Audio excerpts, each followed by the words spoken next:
All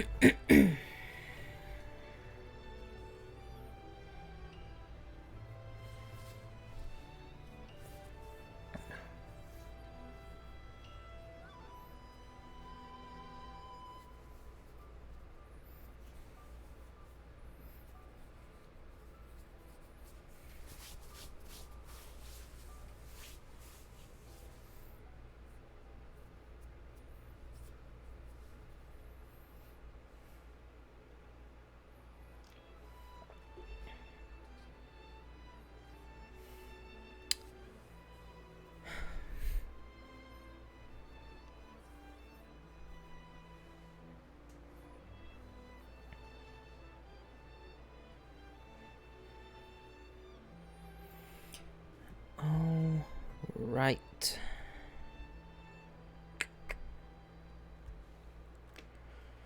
Oh boy.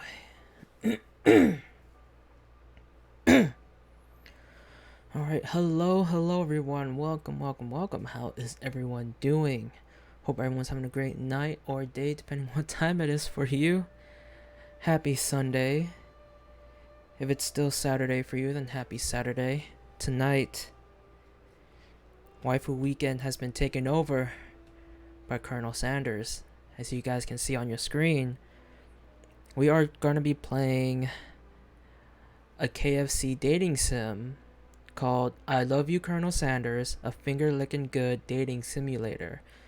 So, the title of the game is pretty straightforward. It's basically, like I said, a KFC dating sim.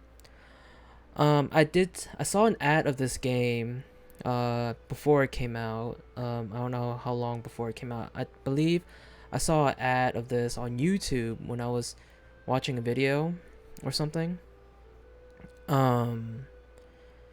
Yeah, I was watching a video, I think on my phone, and this was an ad before the video, and I thought this was a joke or something. I thought this game was a joke, or it's like, I don't know, maybe it wasn't real or something like that, I don't know. But lo and behold, the game has been released and it's actually a real game. And from the reviews on Steam, apparently this game is fun or good, because on Steam there are 95% positive reviews, overwhelmingly positive reviews. So 95% of people who played this game enjoyed it. And we're gonna try for ourselves and see how it is. But yeah, like it's just weird seeing a dating sim based off of a fast food restaurant.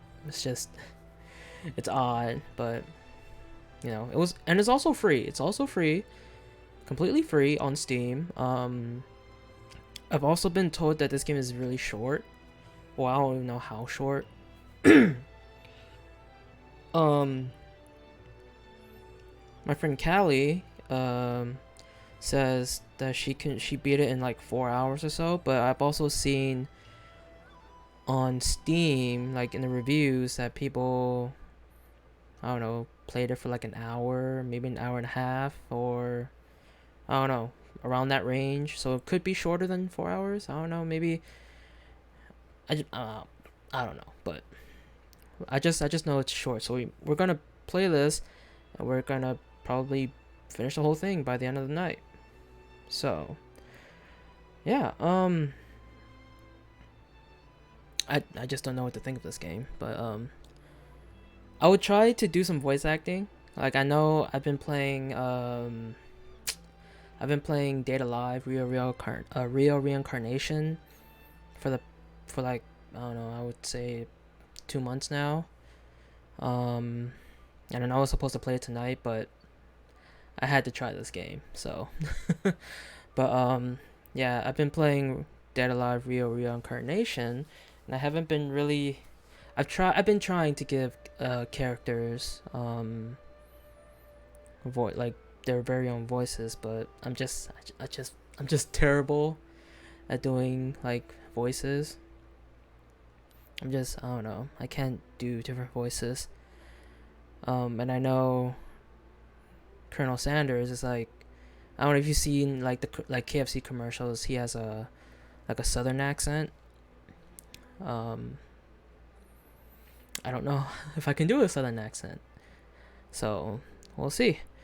But without a further ado, guys, we are gonna dive into this finger licking good dating sim. I'm pretty excited, not gonna lie. New game. Before we get started, tell us your name.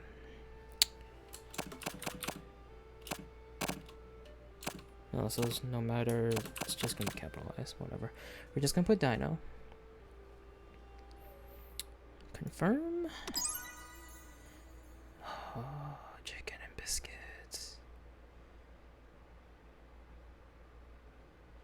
Oh, did my game froze? Or freeze? I hope not. Oh, there we go. Okay, I was gonna say something. Oh, right. I haven't had KFC in like a long time. I don't know.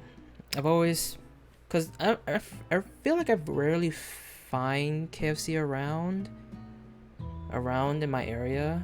I feel like there's more Popeyes than KFC in my area, so never really got a chance to really go to a KFC.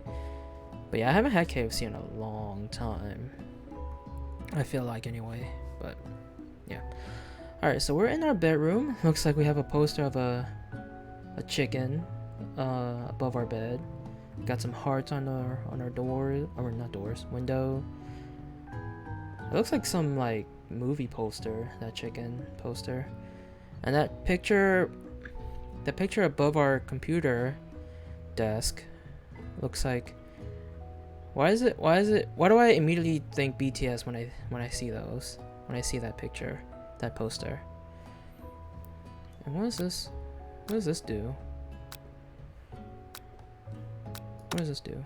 Oh, it's our menu. Okay, cool. All right, that's good to know.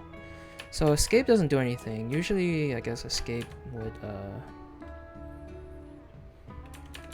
you know, bring up the menu. Sorry, my brain stopped for a moment. Alright, so let's start here.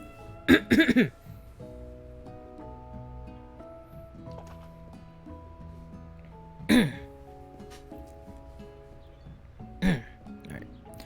You sleep softly as the morning sun casts a warm glow through the window of your modest student apartment. The world is peaceful and serene. You could stay in the moment forever. Is that our alarm clock?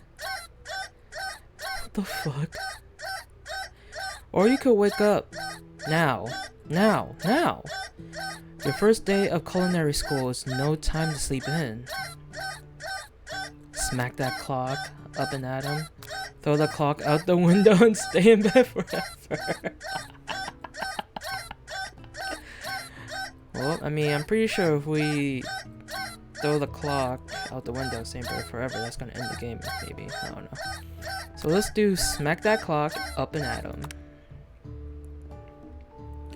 Lying in bed, you stare at the ceiling, thinking about everything that awaits you at the prestigious University of Cooking School, Academy for Learning. Your mind begins to wander. Who will be there? What will you cook? What should you wear? Time begins to fly by, and you find your imagination getting away from you. Okay, you'll need to take this seriously. You allow yourself to daydream a bit, thinking about the future. No, we gotta take this seriously. I better make sure to arrive prepared for the first day. You bust through the morning checklist. Teeth brushed, hair combed, pits deodorized. Nothing can stop you now. You confidently grab a biscuit, strut out the door, and head off to class. Instead of toast, we grab a biscuit. How fitting. I like starting my day off with a biscuit also. Did not expect a friggin' eating sound effect. Just what you needed to get your blood flowing.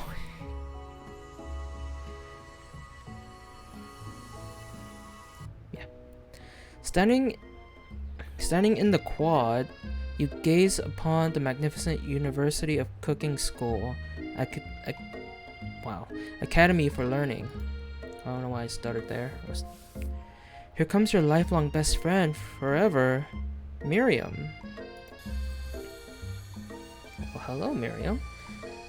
She's the most adorably awkward person you've ever met, and you absolutely love her for it. Good morning, Dino. Damn, I can't do voices, I'm sorry.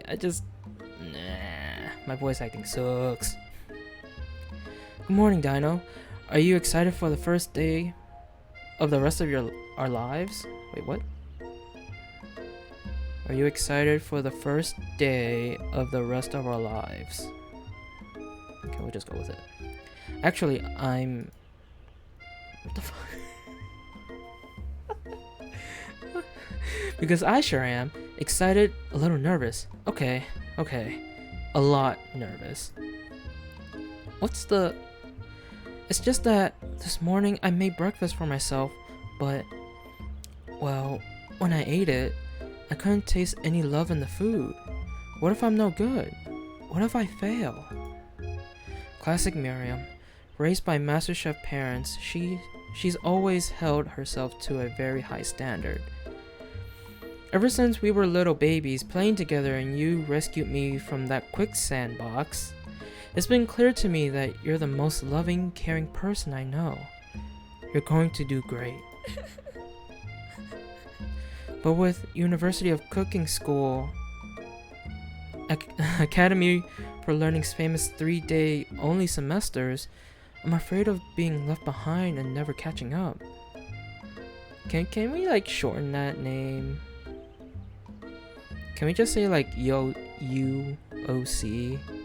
UOCS or something?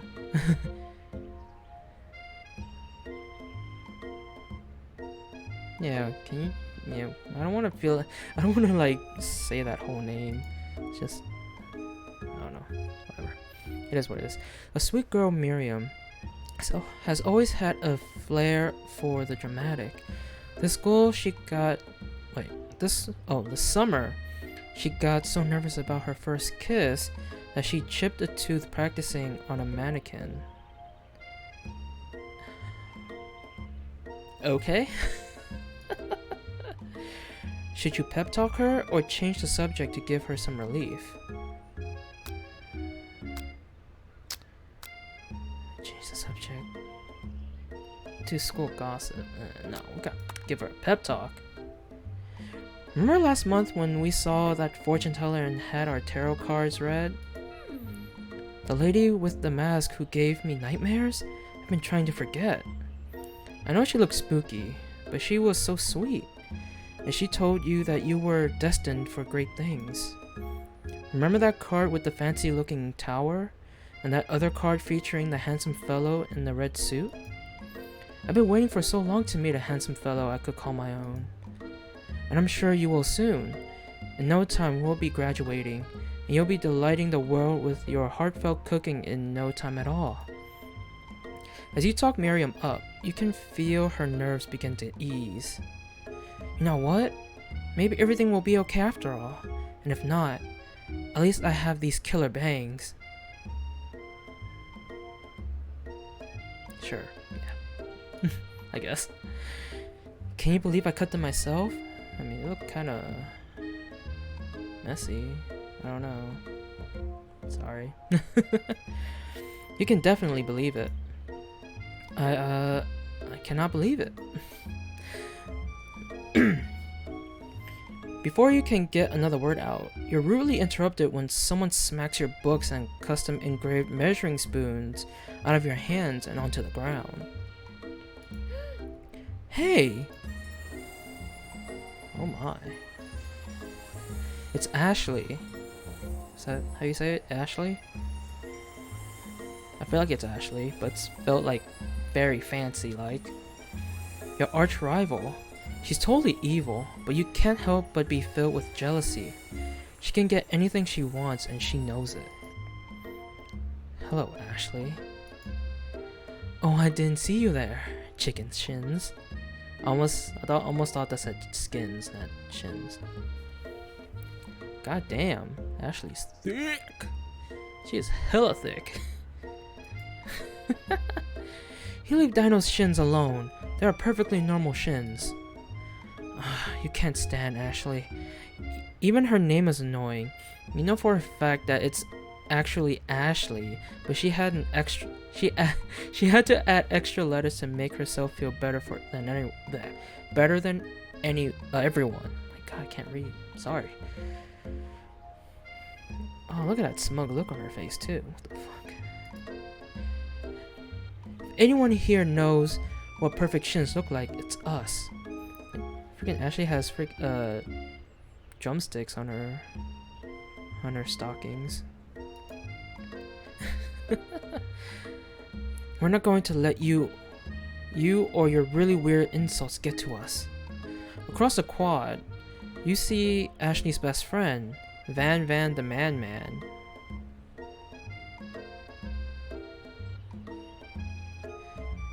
What? Has stopped to look at his own reflection in the mirror. His pants are so tight you can see him actually working out his glutes while he styles his hair.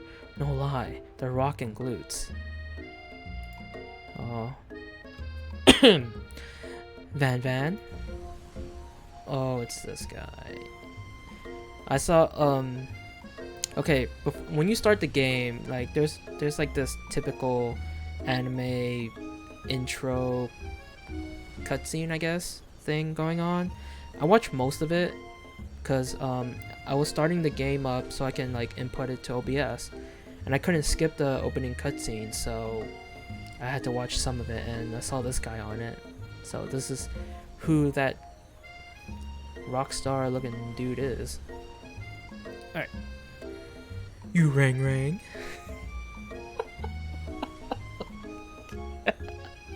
I'm sorry. My gosh, this guy looks like he's from JoJo's Bizarre Adventure or something. Again, I've never seen that anime, but I've seen the characters there or from that anime and see how they dress, so he kind of looks like them. Or, like, you know, the way he dresses just looks like those characters. I don't know.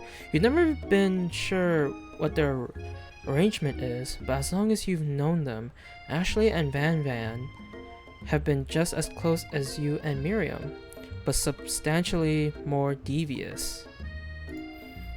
Can't believe that University of Cooking School Academy for Learning would ever allow people like you to attend as students.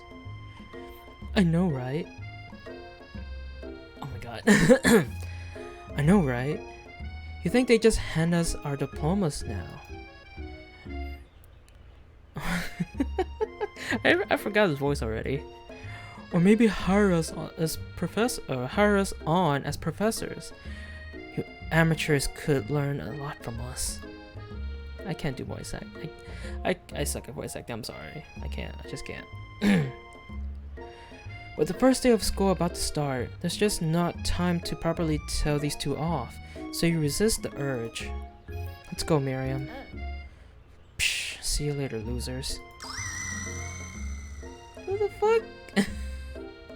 As you approach the door, you see a goofy-looking kid. Pushing hard against the window directly next to it. Oh god, what the heck? So his name is Pop? Oopsie. I think it's broken. You reach forward and easily pull the door open. This should do the trick. Or that should do the job. I love you. I think you mean thank you. My name is Pop. I was named after my Pop. He's old. Could someone like this also be a student at the school? He must be one heck of a chef. Also, his name tag clearly says Bob.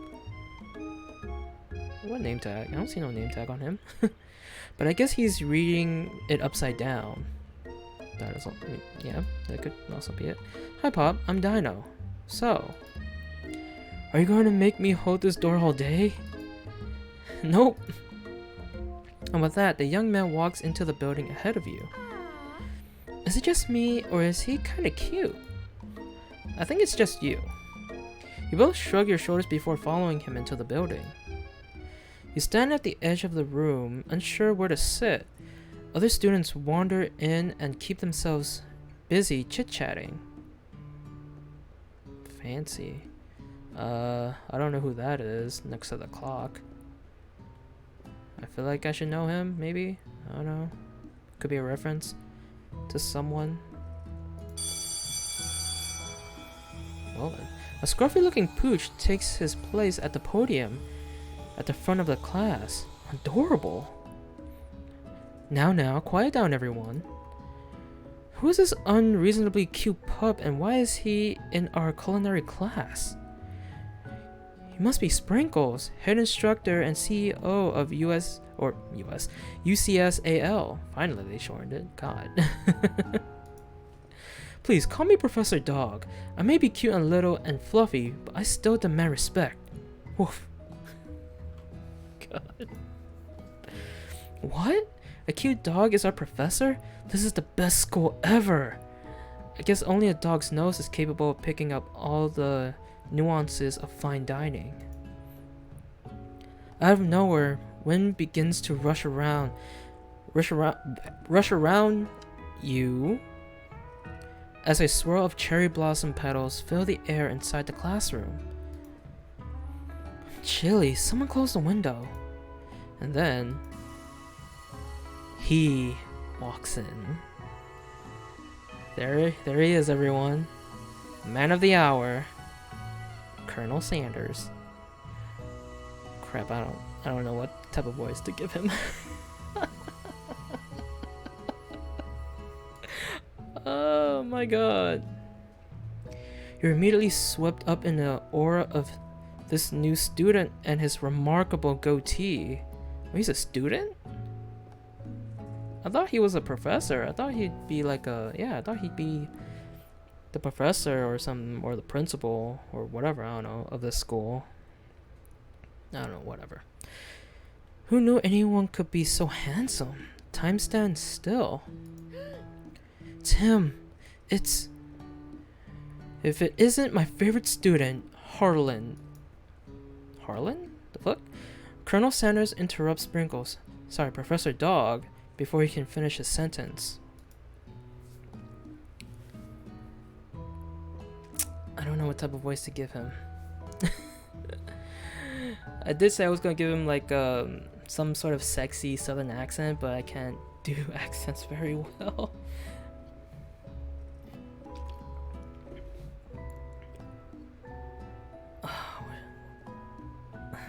I can't do it. Please call me Colonel. Colonel Sanders. That's the best I can do. I'm sorry. A hushed murmur rolls through the classroom as Colonel Sanders walks down the aisle of desks. Suddenly, the room is sweltering. Sweat begins to bead across our brow. You feel like everyone is looking at you, and you're not entirely wrong. And this over here must be sweats a lot. Sweaty sweats a lot. Alright. Maybe we should open that window back up before faucet pits melts into a puddle and evaporates entirely.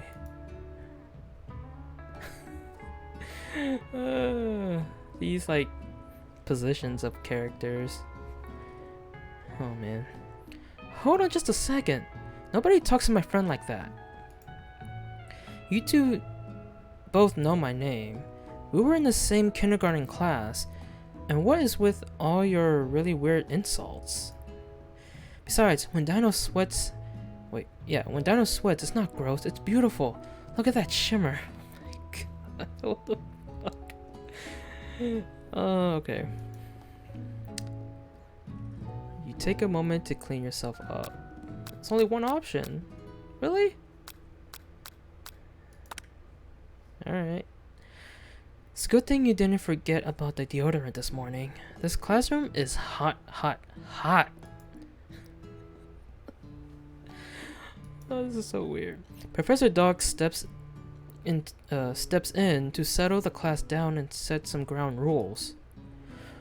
Welcome to University of Cooking School Academy. Oh my god. I don't know why I keep struggling to say academy.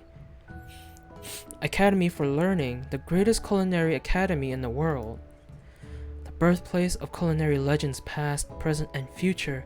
Many challenges await you. There will be tears, there will be blood. There might even be really adorable tiny food. Alright. When all is said and done, there will be a battle. You will lift your sporks and compete in the broom cooking arena. Is that broom or broom A? I'm assuming it's broom. Just then, another student enters the classroom and interrupts the professor's rousing speech. Who the fuck is this guy? Hi guys. Sorry I'm late. I hope everyone had a good summer. I really miss... Quiet! Late to class is bad enough, but you're interrupting my monologue? You're on the fast track out of here, young man. Are you sure you're even in the right place? Don't you recognize me? This is my 3rd year in this school with you as my teacher. Everyone stares at him blankly. Does no one remember me? You're expelled if you utter one more word before I finish. That's so cute. Look at that dog. Or Professor Dog. Let that be a lesson to you students that tardiness is unacceptable. Even Clank made it here on time, rolling halfway across town on his tiny wheels. Who's Clank? You turn to see the student Sprinkles... see the student Sprinkles is referencing, who appears to be some sort of industrial kitchen appliance. What the fuck? This game is weird. What kind of cooking appliance are you? Bzz. Okay, sorry. That's the best I can do. Oh my gosh, his face. The class burst into laughter. Oh, Clank, you rascal. Sprinkles walks in the classroom as everyone stands in silent obedience. When he gets to you, he lifts his nose into the air and takes a deep sniff. Your diet is lacking. Based on what I'm picking up here, you definitely need a multivitamin. You should be taking better care of yourself. You never had a talking dog as a teacher before, but Sprinkles' reputation for being smart but tough is well known.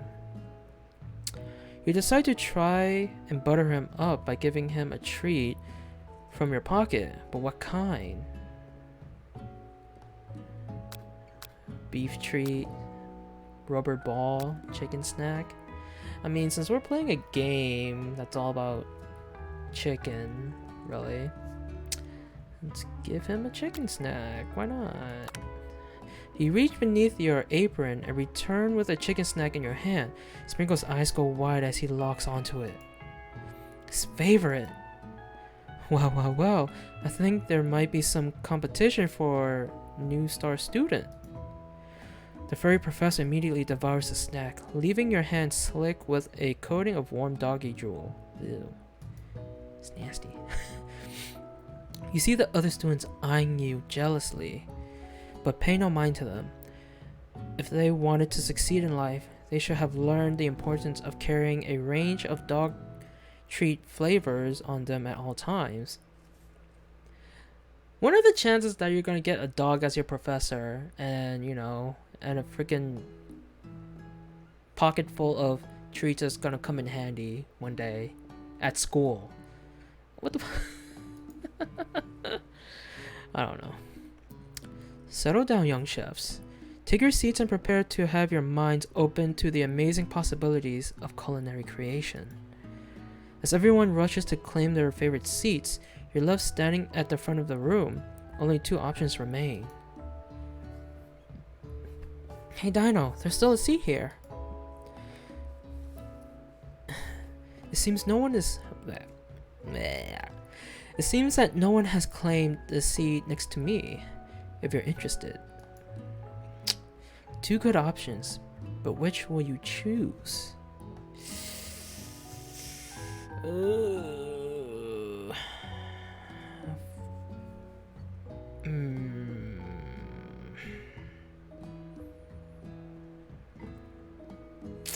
know what? Let's go with Colonel Sanders. You move to take your seat by Colonel Sanders. It appears he brought no books, pens, or pencils. However, his perfect upright posture shows off a seriousness that makes you confident in his desire to learn. Thanks for offering me the seat. I've only had 2 rules. Do all you can to and do it the best you can. It's the only way you'll ever get that feeling of accomplishing something. Man, this guy's like fit. That's so inspiring. A little off topic if you ask me, but okay. As soon as you've settled into your seat, the professor makes an announcement. Think fast, it's time for a pop quiz. Yay, a quiz about me. I see what he did there. This incredibly important and surprisingly short quiz will tell me if you are ready for life at culinary school. Keep your knives sharp and focus sharper. Here comes question number 1. If train A is traveling to point B, and train B is traveling to point A, how important is it to wash your hands before cooking? What kind of...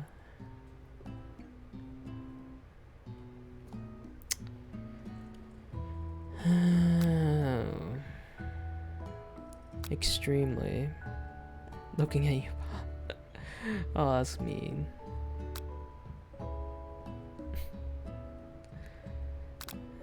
Meh, depends. That's wrong. Forest is to tree as chicken is to feather. That's right. What is the most efficient eating utensil ever created? A comically oversized fork, a meat tenderizer, a spork. Okay, whatever. That's right. What food is best for a broken heart? Anything, as long as it is prepared with love and not too much salt. Camel meat, a pancake that looks like a silly face. Okay, that's right. Okay, I chose the first option. Is Sprinkles a good boy? No. He's a talking dog that teaches at culinary school. He is the best boy. Let's say the middle one. That's right. Total score is 4 out of 5. Okay, I could have gotten the first one right, but I just wanted to, you know, just see what that did. I know the right answer was, I'm pretty sure the right answer was extremely, looking at you pop, something like that. Whatever. Only one wrong? Not too shabby. You might just do alright, kid. You look up to see that Colonel Sanders has been watching you tally your score. He nods with approval. May I have your attention, students? I have an important announcement to make. Time for lunch. Wow, the cafeteria is as nice as any restaurant you've ever eaten at. It makes sense that a school dedicated to cooking would also be serious about eating. This is pretty fancy. The Stewart Cafeteria, established 2015. 4 years ago. Fancy.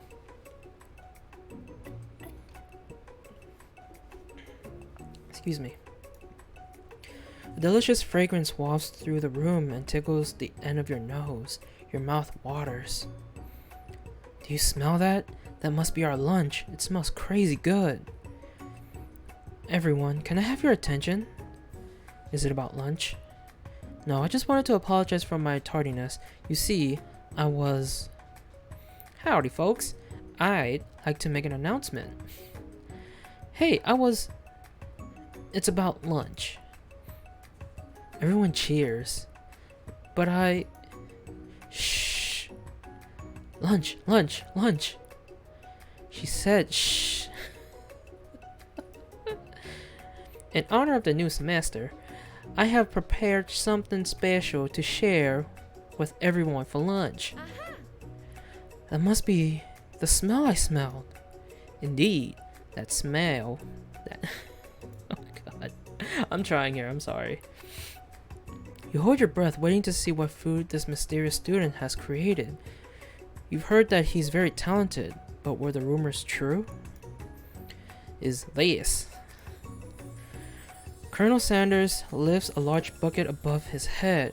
Its contents glimmer in the light. A bucket of chicken. Oh my god, that looks good. Piled high are huge pieces of chicken, breaded and fried to a crispy golden finish. The aroma envelops you, and you begin to feel warm and safe. Colonel Sanders has filled a bucket with chicken? What a novel concept. Your stomach begins to grumble as if to say, stop thinking, start eating. For years I have been developing a secret recipe for perfect fried chicken. Oh my god. By my calculation, nothing less than 11 herbs and spices are required to achieve the perfect balance of flavor.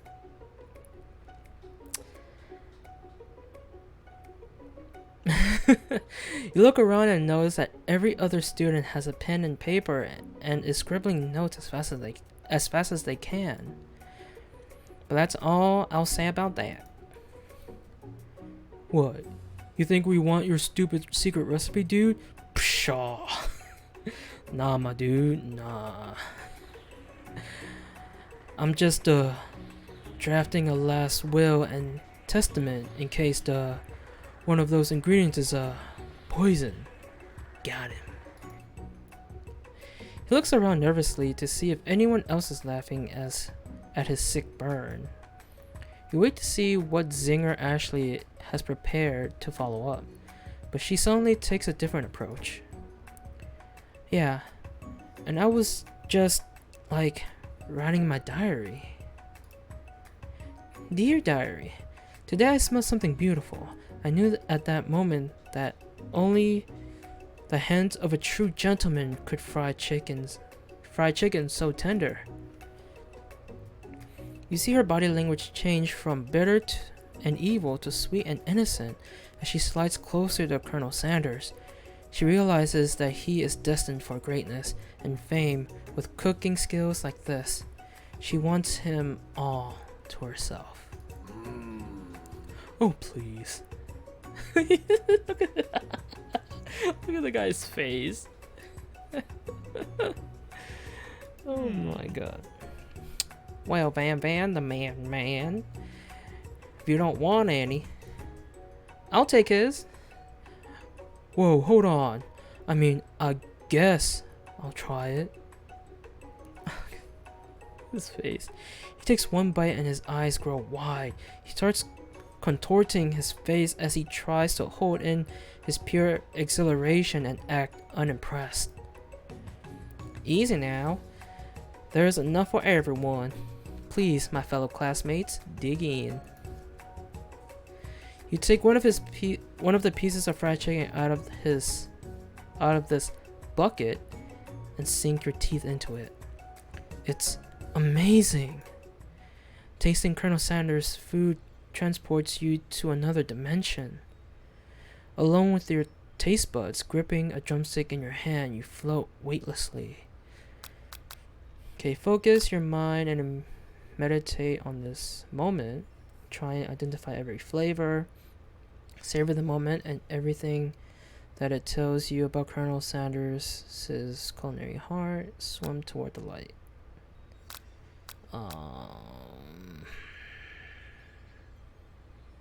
Let's do the middle option. The flavors in your mouth are beautiful, pure, heavenly. What a guy. Along with the flavors, you feel something that can only be described as love. For a man? For a flavor? Are they the same? After tasting his food, you try to get some one-on-one time with Colonel Sanders. You approach Colonel Sanders. Colonel Sanders smiles ever so softly as you approach. He stops what he is doing and allows you to break the silence. Colonel, I wondered if I could talk to you for a second. Anything for a fellow chef? What exactly was on that chicken? How bold to come out and ask. Where the fuck did you get that cane from? Or where did it even come from? It's an idea I have for a new combination of flavors that will make me my fortune and establish my legacy for all time as I open a chain of highly successful fried chicken restaurants. No big deal. I can't. I'm trying. I can't. It's only you and me here talking. I can keep a secret. In fact, I've got some of my own that I'd be willing to trade. What's the rush? The semester is only getting started. We've got 2 more whole days to get to know each other. He's clearly not going to give it up easily, but it doesn't hurt to be persistent. You know what they say about secrets, Colonel? Shouldn't learning be fun? You've got moxie, I'll give you that. Colonel Sanders looked both ways to make sure you're truly alone, and then he leans in. You can feel his warm breath as he whispers. Just one ingredient, but you can't tell. I use... Really? Really? It's something my great-grandmother taught me. What? What the hell? Wow, you never have you've never have guessed that. In fact, you're not even sure where you get some if you've searched. While you're wrapped up in that huge revelation, you notice that Colonel Sanders has disappeared. While everyone else is still in the cafeteria, you decide to look for him. You find Colonel Sanders outside, standing in the quad. Oh, it's you again. Howdy. Sometimes I like to come outside and look at the school buildings. I think about how my story will continue on after I've graduated. It sounds like you have big plans. I dare say the biggest. I will leave my mark on this world. You can bet on that. Alone together for the first time, you figure now is the perfect moment to show your personality to him. Nag him to show your own strength. Wow him with a big idea to add an additional ingredient to really spice things up. Be modest but thoughtful.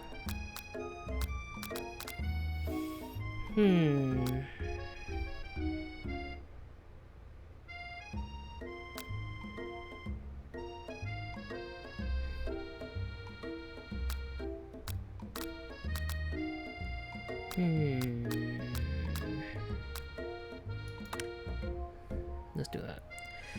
You know, about that. I was thinking about your secret recipe. I don't doubt it.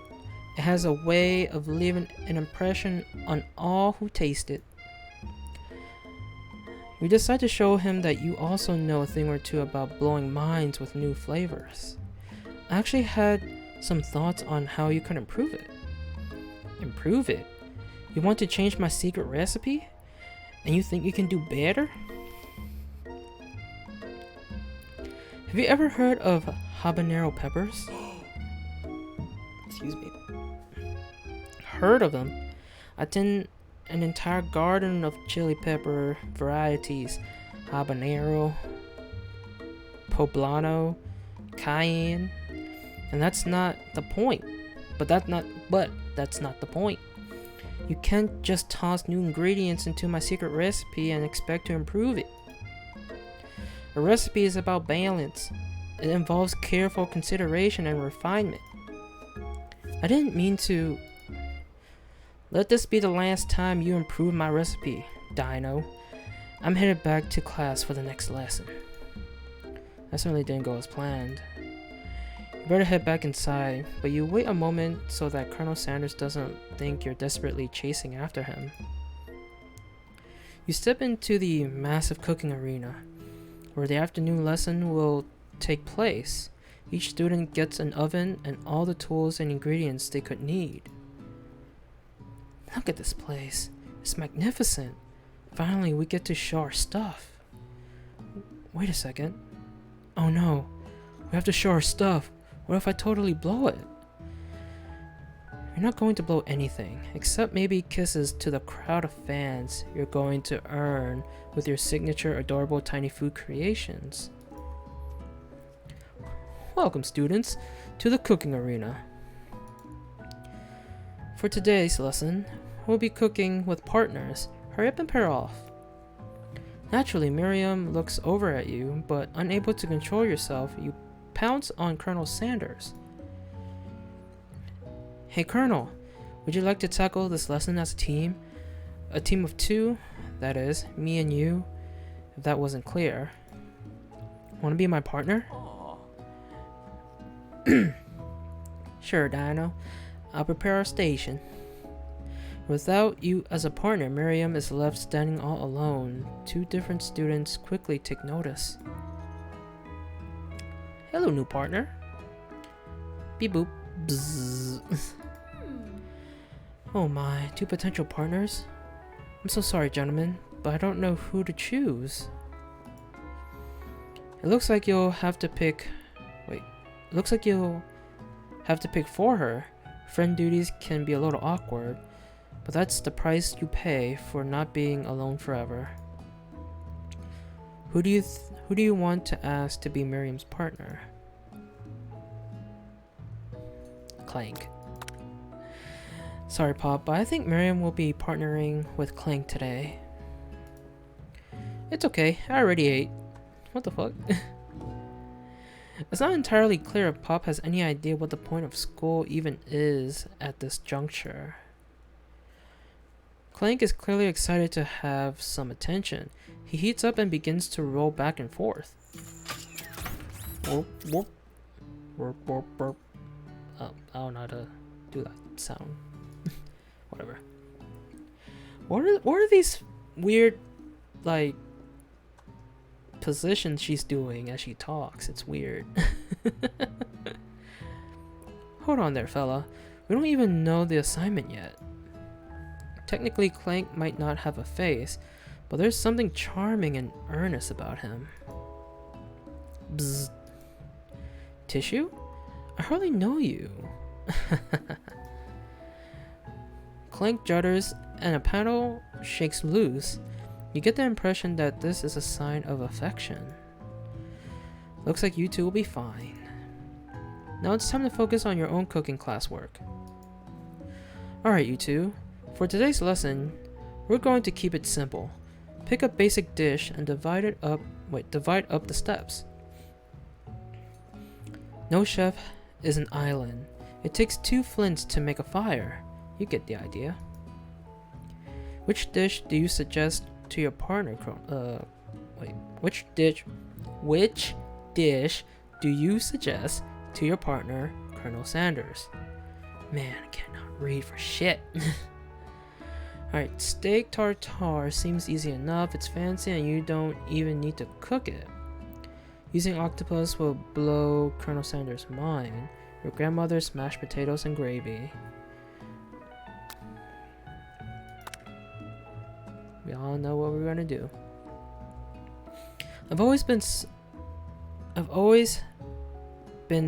something of a down-home chef. I was thinking we could make something warm, inviting, comforting. Maybe mashed potatoes. And gravy? I couldn't imagine one without the other. Colonel Sanders cast a coy look at you, causing your whole face to go beet red. Embarrassed, you quickly turn away. I'll go get the potatoes. No, please, let me. Picking up perfect produce is a passion of mine. Looks like things are getting pretty fresh around here. Does someone have a crush on Colonel Sanders? We're just cooking partners. Mind your own business. Sanders' heart is my business. And you better keep your fingers off my man. Did someone call for me? No, jeez, Van. While I'm over here crushing Dano's dream, you're supposed to be taking care of our classwork. That was the deal, remember? Damn. Colonel Sanders returns, arms full of peeled potatoes. He tosses them into boiling water and turns his attention to you and your old friends. Oh, howdy there, Ashley, Van. Are we working in a quartet instead of a duet now? Actually, no. It looked like Dino was struggling, so we offered to give them a hand. You know how it is. These young amateur chefs need a lot of mentoring. I was going to say, Colonel Sanders, maybe I could also teach you a thing or two about fancy food. Maybe one day you might be able to get up to my level. Ha! Doubt it. Don't be rude, Van. Personally, I have no doubt whatsoever about Colonel Sanders' ability to concoct creations worthy of admiration. After all, your fried chicken was quite spectacular. But Colonel, if you ask me, I might make a better partner for you than this thing that has positioned itself at your station. Don't you feel deep down that we cast complementary shadows? We fit together, like a thigh and a drumstick. It just makes sense. Nothing about this makes any sense. But one thing is clear, she's coming for Colonel if you don't watch out. Ashley is really going at you hard. You need to ask for some backup here before things get ugly. Turn to Colonel Sanders, hunk of hunks in your time of need. Turn to Miriam, your forever bestie who always has your back. Let's do it. I'm here to learn and to express myself via my cuisine, not bicker with prima donnas. Partners were chosen at the beginning of class, so let's respect that format, okay? You turn to Colonel Sanders to confirm that you're on the same page. I chose Colonel Sanders and Colonel Sanders chose me, isn't that right? Sometimes conflict can actually build character.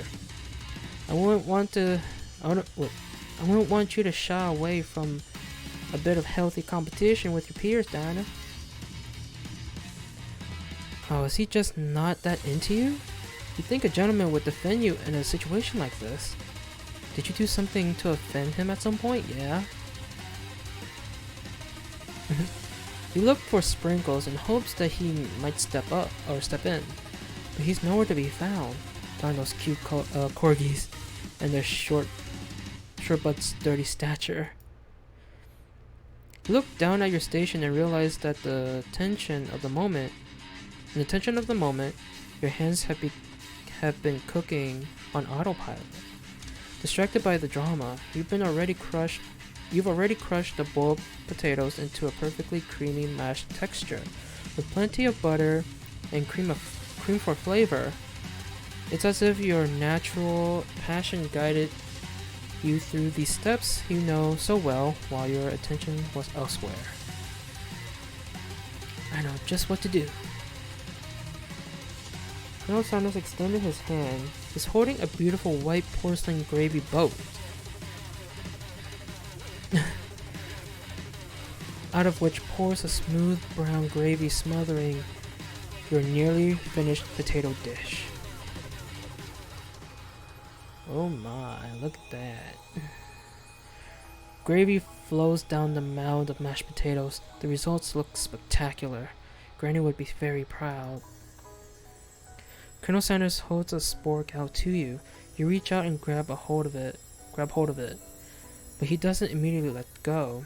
The two of you stand holding the same spork, and for that small moment, all of the madness and pressure in this crazy world stops. Your eyes lock. The moment is electric. Time stands still. If you love something, set it free. Together you dig the utensil into the mashed potatoes and lift a heaping sporkful up. When you see Ashley with a sinister look, you know she's plotting against you to be with Colonel Sanders. And then, filled with rage and without thinking, you fling the sporkful of mashed potatoes right into Ashley's stupid, beautiful face. Van, do something! Do something! Scooping a fingerful, Van tastes the dripping mashed potatoes and gravy and realizes it's delicious. Horrified by this revelation, he slinks away. Will he ever be able to cook something with so much love and integrity? Hold on right there, Dino. We do not waste food in the broom cooking arena. Colonel Sanders, I expect better from you. If you throw one more spoonful, you both better be prepared to eat it from wherever it lands. Oh my. Can I cast potato face? What? Oh my god. Van rushed back over, a covered dish in his hand. Whoa, the fuck? Wait, he cooked an octopus arm or legs on an axe. What the heck? Mashed potatoes with gravy? Pathetic. In just a few minutes, I prepared a full meal, braised upon my specialty, braised tentacle of octopus in my silky saltwater sauce, plated on a battle axe blade forged by my supreme chef ancestors. Okay. You've ignored me for too long. This ends now. It is I who will have first bite, and you will all look on with envy. The interrupting student rushes at Van and swipes a bite of his signature dish right off the plate. No, don't! Something about this dish doesn't strike my nose quite right. I think the octopus was rushed and may have turned in the process. The result could be toxic. Too late, it has been eaten. I think I left something in the oven. I don't feel so good. It killed him. What the fuck? I like how you just turned into like a sheet ghost. Just like a blanket sheet ghost. Everyone step back, don't take another bite. When you look back at the plate, the rest of it is gone. You notice the tip of the tentacle being slurped up in Pop's mouth. Pop winces in pain for just a moment, then is almost immediately back to his oblivious self. Oopsie. Tastes like poison. The entire class has gathered to watch Pop's final moments. Shocked has frozen the whole crowd. They are as motionless as statues. The class bell rings, disrupting the moment and snapping everyone back to reality. It would appear that Pop's enthusiasm for trying new things, despite obvious danger, has inoculated him against poisons of all kinds. I'm not sure the professors here make enough money. Hello? I just turned into a ghost over here. Seeing that, I thought that was I thought Colonel Sanders was saying this. Seeing that seeing that you're shaken up by that really annoying student and all his nonsense, Colonel Sanders approaches you. I'm sorry you had to go through that. Please let me walk you home. What? Like, for real? Oh, come on. Oh, come on. Okay, sorry. He followed Colonel Sanders out of the room. At night, the school building has taken on another vibe entirely. It's dark and more than a little spooky. Colonel Sanders stands in the quad's neon glow and speaks softly. Those mashed potatoes you made in class today? Before you go on, I want you to know they're not a great representation of my skills. I didn't even realize I was making them. They were amazing. Tasting them, it reminded me why I became so passionate about food to begin with. Colonel Sanders is getting choked up.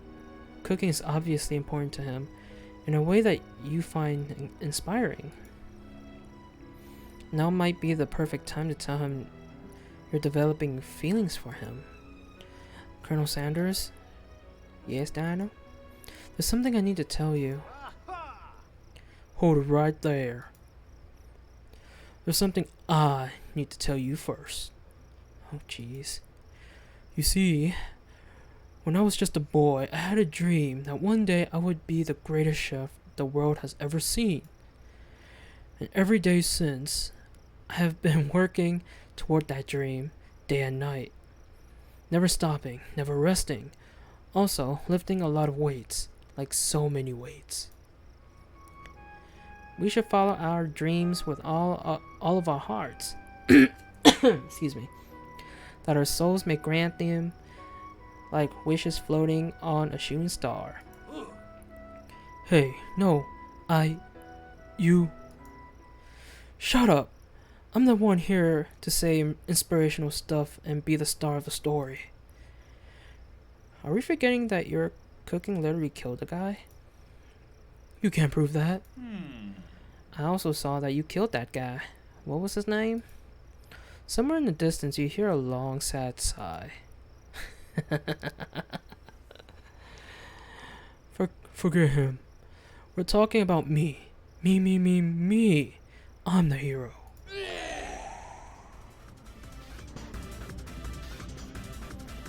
The fuck? Sport monster, huh? What's the body? Is the body like mashed potato or something? Ew. The sport monster is here to fight a hero. I think I left the fridge door open. Later, nerds. We will not let harm come to another student, except for that ghost kid. I kind of dropped the ball on that. Be afraid. Be very afraid of me, because I'm a monster. See? I'm so bad with voices. Oh my god. Is he rhyming on purpose, or is that just a coincidence? But before you can discuss syntax any further, it's a turn-based fight sequence. What? What will you do? I attack. I guess you decide to go on the attack. Which attack will you use? Cook with love. Cook with love does 1 damage. It just got real. The attack really upsets Sport Monster. Sport Monster goes on the attack. They spit hot gravy at you. You take 1 damage. Gotta attack again. You decide to go on the attack. It worked last time, right? Cook with love does 1 damage. Sport Monster won't forget this. Spork Monster is really feeling threatened by your attack. Spork Monster focus their mashed mind and draws an energy from Mother Earth itself. They grow larger and more intimidating. How will you respond?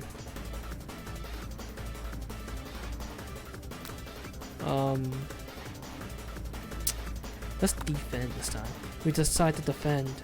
Which defense would you use? Trepidation? You hold your head between your hands and mutter, "This is not happening. This is not happening." Spork Monster is no quitter. Buffed up and ready to rumble, they go on the attack once again. Spork Monster uses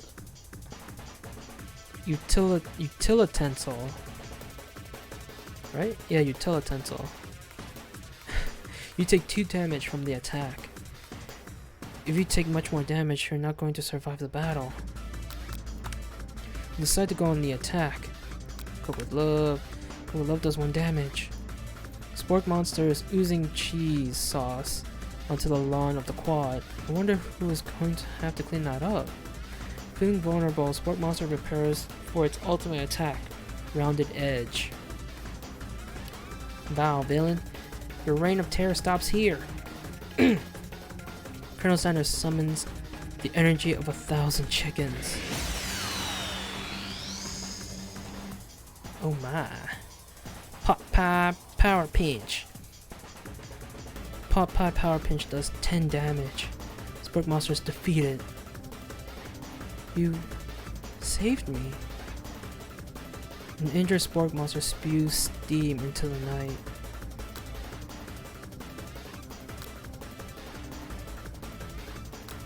Forget Mercy, finish him.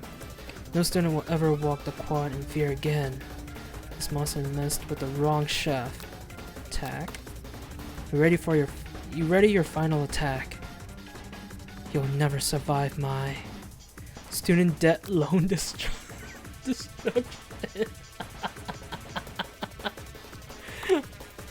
Student loan debt destruction does 10 damage. Spork Monster is completely vaporized. Colonel Sanders looks on in awe. You continue to surprise me, Dana. The defeated monster left behind a special item. It appears as at first to be a cookbook, but upon closer inspection, it's so much more. Oh boy.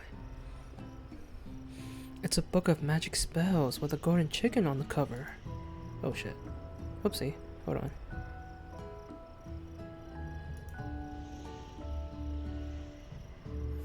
I accidentally clicked out of the game. Hold on.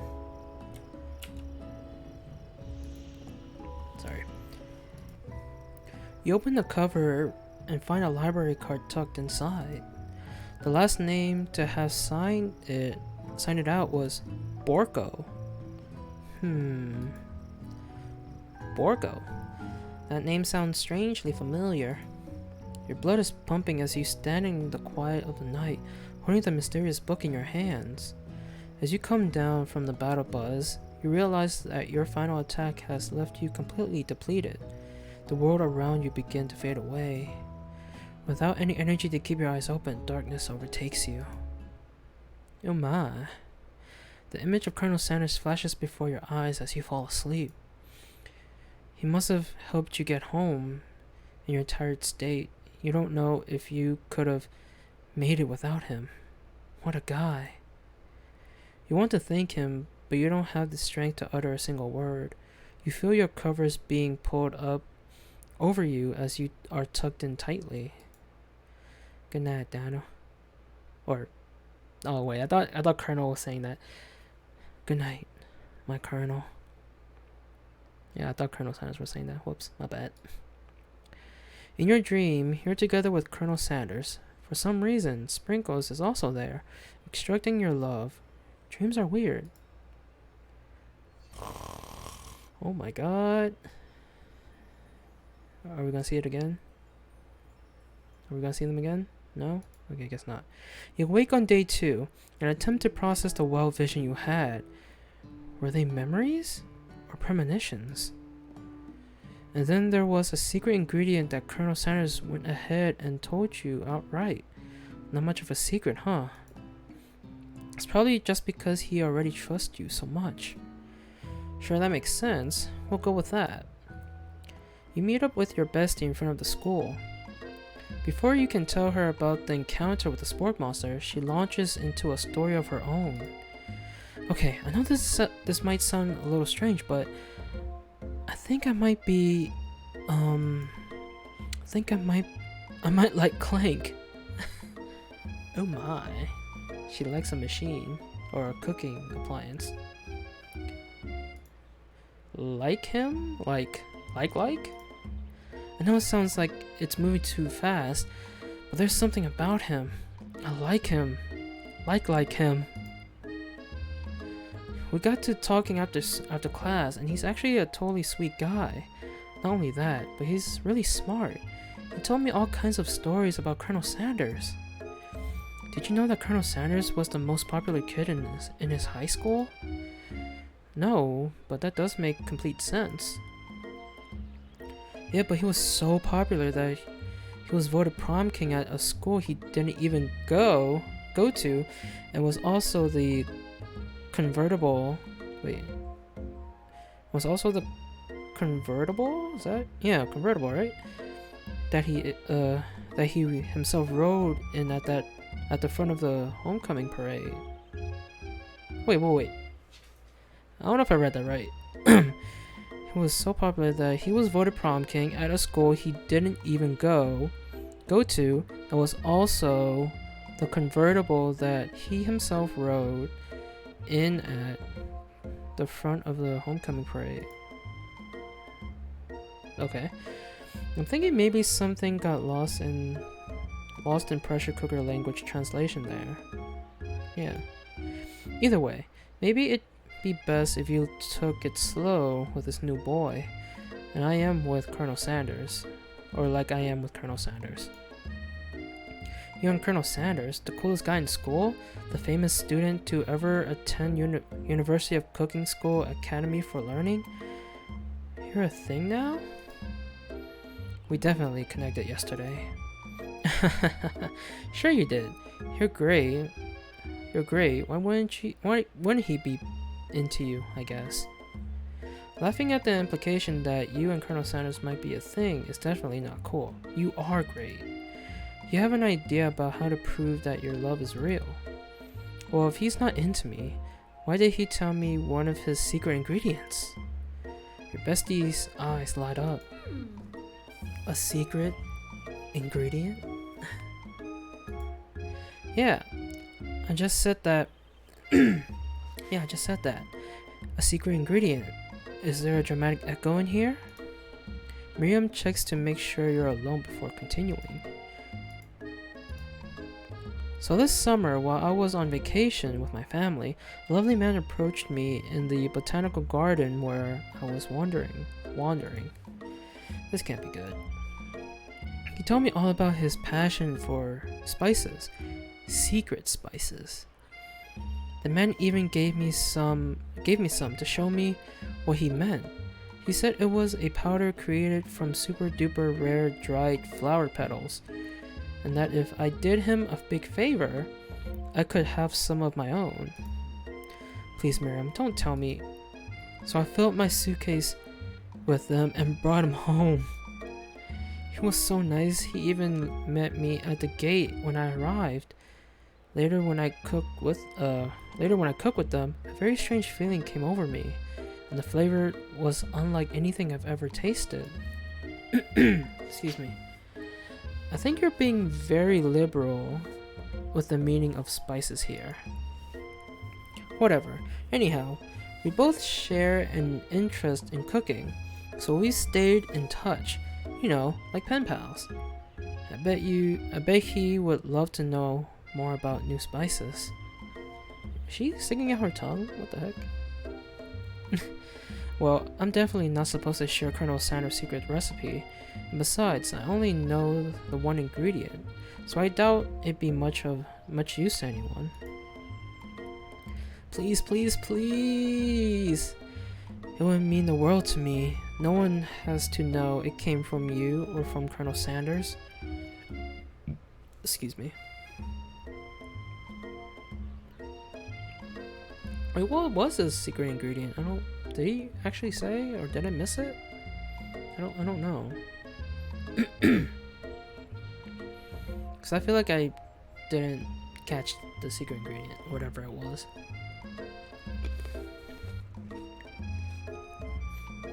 What do you think? Should you protect Colonel Sanders' secret or share it with your bestie?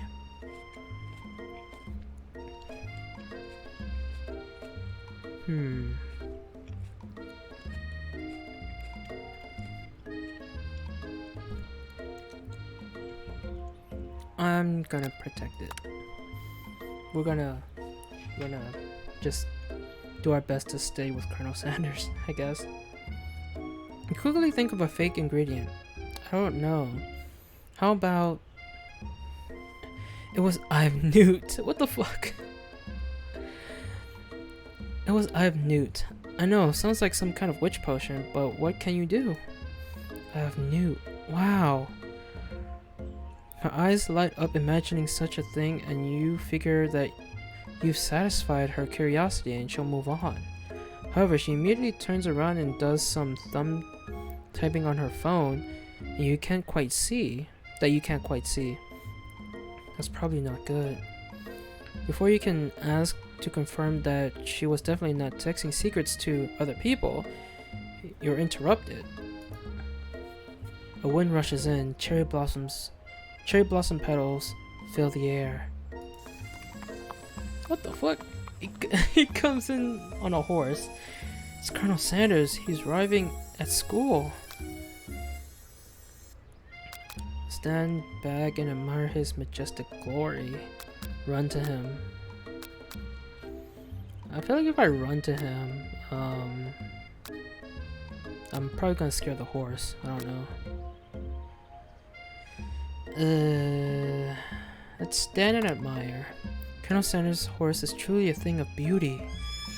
Without ever acknowledging that he's being watched, he does a short horse dance before dismounting with a flourish. He then slaps the beautiful creature gently on its rear, sending it running free into the countryside. You are so struck by the sight of him that you lose the ability to speak coherently.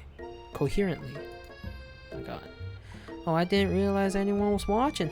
Don't worry, he knows his way home. You attempt to compliment Colonel Sanders, but the words don't come out exactly right. What a horseful beaut you have. I mean, what a horseful beaut. What? What a horseful. It's the same thing, right? What a horseful beaut you have. I mean, what a horseful beaut you have. Dang it, that's what I just said. What the fuck?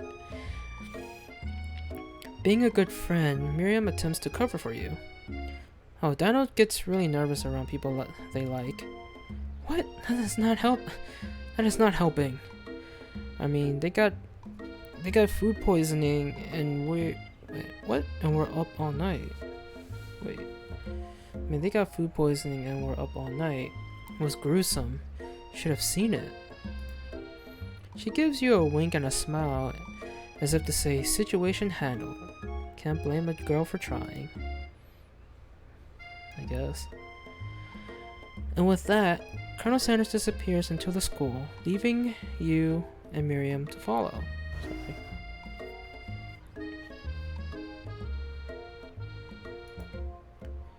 When you enter the classroom, you can see your two rivals, Ashley and Van, are doing something bad.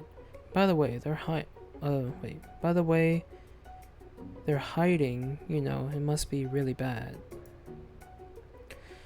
A counterfeiting recipes bad. Experimenting. Oh my god, I can't talk. Hey Homer, welcome to the stream. Experimenting with restricted ingredients bad. Summoning a demon's bad? You try and get a peek over Van Van's hulking shoulder, but he sees you coming. Whoa there, little one. I'm not sure you're ready to handle this.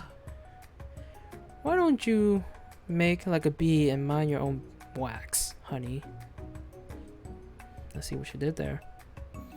Tell them to stop acting immature, act like you're not interested in them, but really try to get a closer look.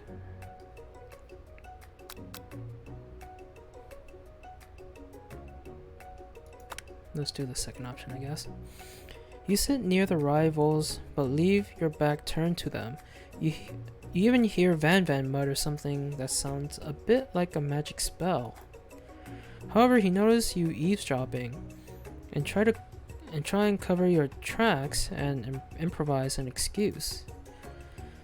It's time for class, and you're distracting the rest of us who want to learn. Now you have upset them. Oh, and you're the emperor of cooking, are you? You make the rules? I'm not sure you know a good meal if it ate you. What? Being the best chef in the world takes more than just culinary skills. It takes creativity. It takes... what? Panache? Is that how you say it? Panache? I was gonna say panache, but I don't think that's right. So I think it's panache. I don't know. It's weird. It's weird. I don't know. And it doesn't hurt to use a little evil. You finally get a look at what it was they were hiding, and you instantly recognize it. Oh shit, it's the book. Wait, how did they get the book? I thought we had it. The hell? It's a book, just like the one you found after you encountered the spork monster. It's the same book that I found last night in the quad. Ashley immediately elbows Van Van, who hides the book behind his back. I don't know what you're talking about. That book is a family heirloom and its contents are secret. You notice that they haven't just been studying the book. They got Pop pinned to the wall, and they're tossing potato skins at him as he tries to catch them in his mouth. Interesting. We're playing! Before you can dig in any further, you're interrupted by the arrival of more students. It's almost time for class. Beep beep. Excuse me. Clank must be running late. He is in such a hurry that he rolls right over Van Van's meaty foot. Hey, watch it, you bucket of bolts. You watch how you talk to him. He didn't do anything. Bzz.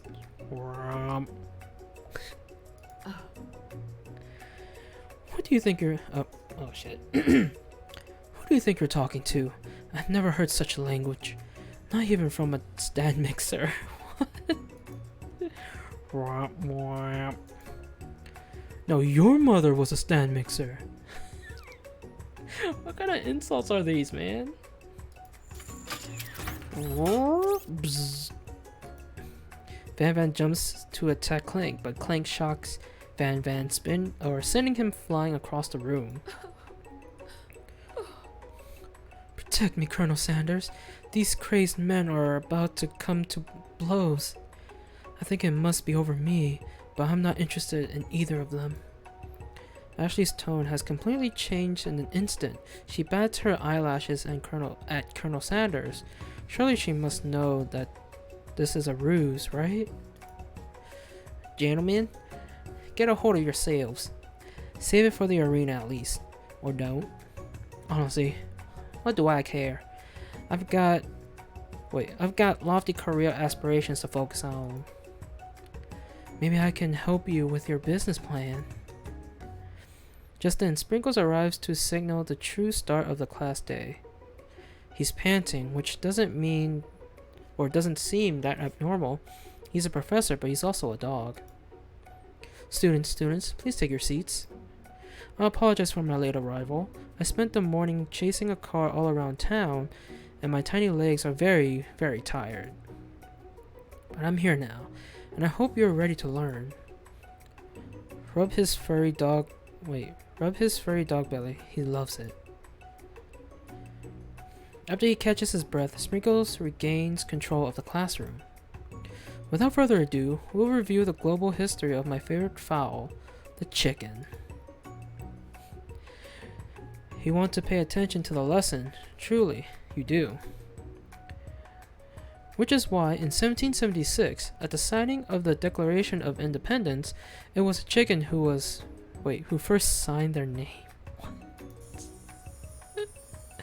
But you can't help but daydream about Colonel Sanders, and you miss most of the important parts. When you come to, Sprinkles is holding a tray of food in front of you.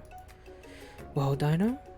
Naturally, this appears to you to be a sample platter. Which item do you want to sample?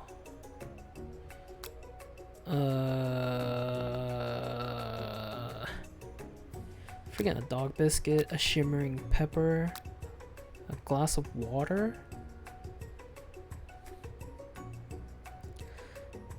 I'll take the pepper, why not? A brightly colored pepper stands out from the other items. It sparkles in the most eye-catching way. So naturally you reach out, grab it, and eat it right away. However, your body is not prepared for the heat. The pepper has triggered an intense spice hallucination. It feels like forever as you trip through the universe. My friend. Ooh. This guy again? I'm here to give you an important message. Ooh. You must avenge my death and fulfill your destiny. All you must do is... I was saying to fulfill your destiny, all you must do is... Sorry, I think I still got some spice stuck in my throat. It's fine, I'll work through to fulfill the prophecy. You must...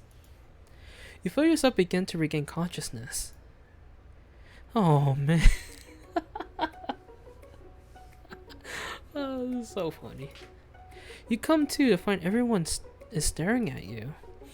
That pepper was the last of its kind on Earth, and now it's gone forever. You think to yourself, geez, I should pay better attention. We all make mistakes. I'm sure he'll forgive you someday. Come on, it's time for lunch. Before anyone can relax, the cafeteria lights dim. The fuck? And your rivals enter to make a dramatic announcement. Today's lunch will be prepared. Or, whoops, that was Van that said that. Via time competitive cook-off. The level of theatrics with these two is off the charts. Demand that they stop wasting everyone's time, step up and tell them you're on.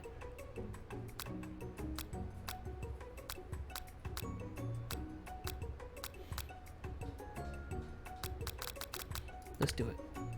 Let's take them on, I guess. A bit of lunchtime competition, eh? Count me in. I have to wipe the tables with you fools before I set my lunch down on it.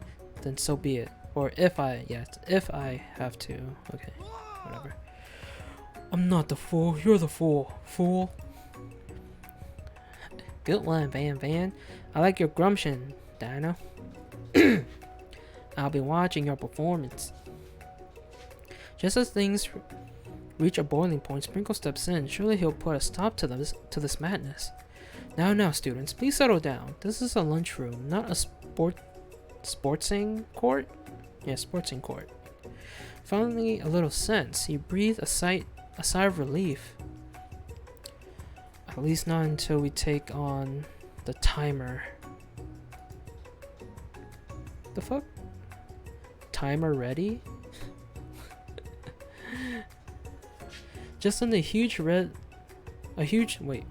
light blast you in the face, flashing the words timer ready. That's what I'm talking about. Oh, I stand corrected. The hard way builds solidly a foundation of confidence that cannot be swept away. And that's an original quote by me, in case anyone was wondering. I hope its message lifts you to victory. Like a diamond, I was formed under pressure, and now is my chance to shine. I will defeat you myself. You had his chicken. What? You had his chicken, and you made mashed potatoes and gravy on day 1, and you're feeling like you can really impress him again here. It's time to boil some water for the potatoes. Think fast. If the timer runs down, you'll be forced to pick randomly. What temperature does the water boil at? I don't know. That's wrong. Oh shit. What are you thinking, Dino? Get your head in the game. You're going to need to season this chicken before you cook it. You don't know Colonel Sanders' recipe exactly, but you have an idea. How many herbs and spices did he say he used? 11. That's right. You might not know all of the ingredients yet, but at least you're headed in the right direction. Tag wagging intensifies. Oh gosh. Now that you got some basic steps going, it's time to elevate your craft. What state of mind offers the most flavor? Vigilance? That's wrong. Crap. I don't know. I'm begging you to get it together. Get it? I'm a dog. It's never the wrong time for some dog jokes. Classmates are rooting for you, but Ashley is simply stronger and faster than you. You better pick up the pace if you want to survive. When you were a child, your father told you to never forget where you came from. Every day you meditate on his advice and draw energy from that place. Now what would be the time to harness that energy? I don't know. That's right. This is your shot. And you're not going to miss it. Oh. You try to shut out the noise of the arena and focus on your cooking. Sizzling. That's wrong. What the fuck? Don't make me get the spray bottle. What the fuck? Is this the end? Yep. Game over. Aww. Caught BS on that. What the fuck? Guess I'll try again.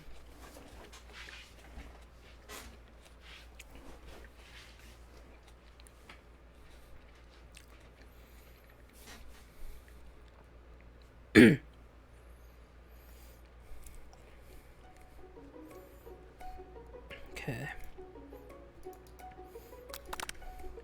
Good job. Thanks, Homer. Oh, you have to hold it.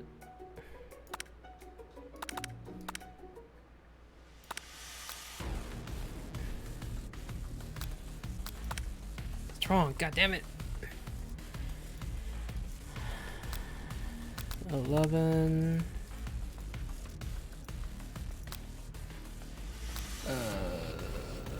Trust. That's wrong? What the fuck? You been up to, bro? I'm playing this KFC dating sim. Okay.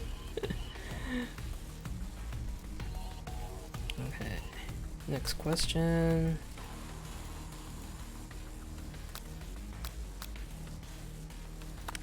That's right. Okay. Bubbling. That's wrong. What?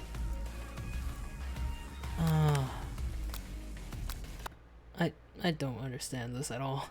Alright.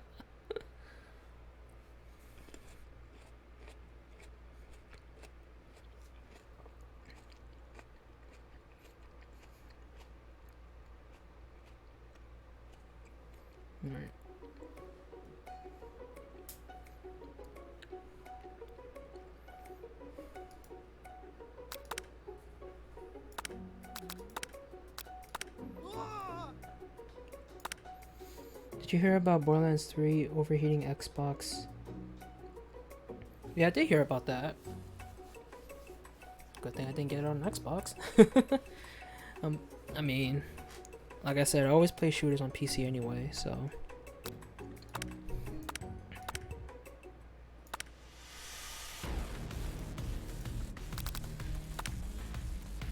What? Wait. I don't.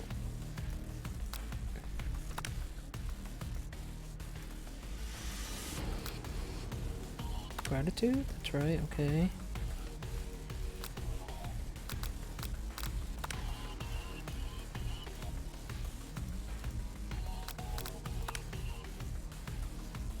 Okay, that's right. When they taste your cooking, they will be so taken with it that they'll be unable to speak. Okay. Notice Colonel Sanders out of the corner of your eye. I believe in you, Dinah.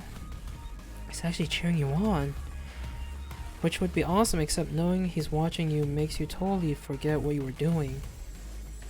Now all that you can think about is Colonel Sanders. Shit. No.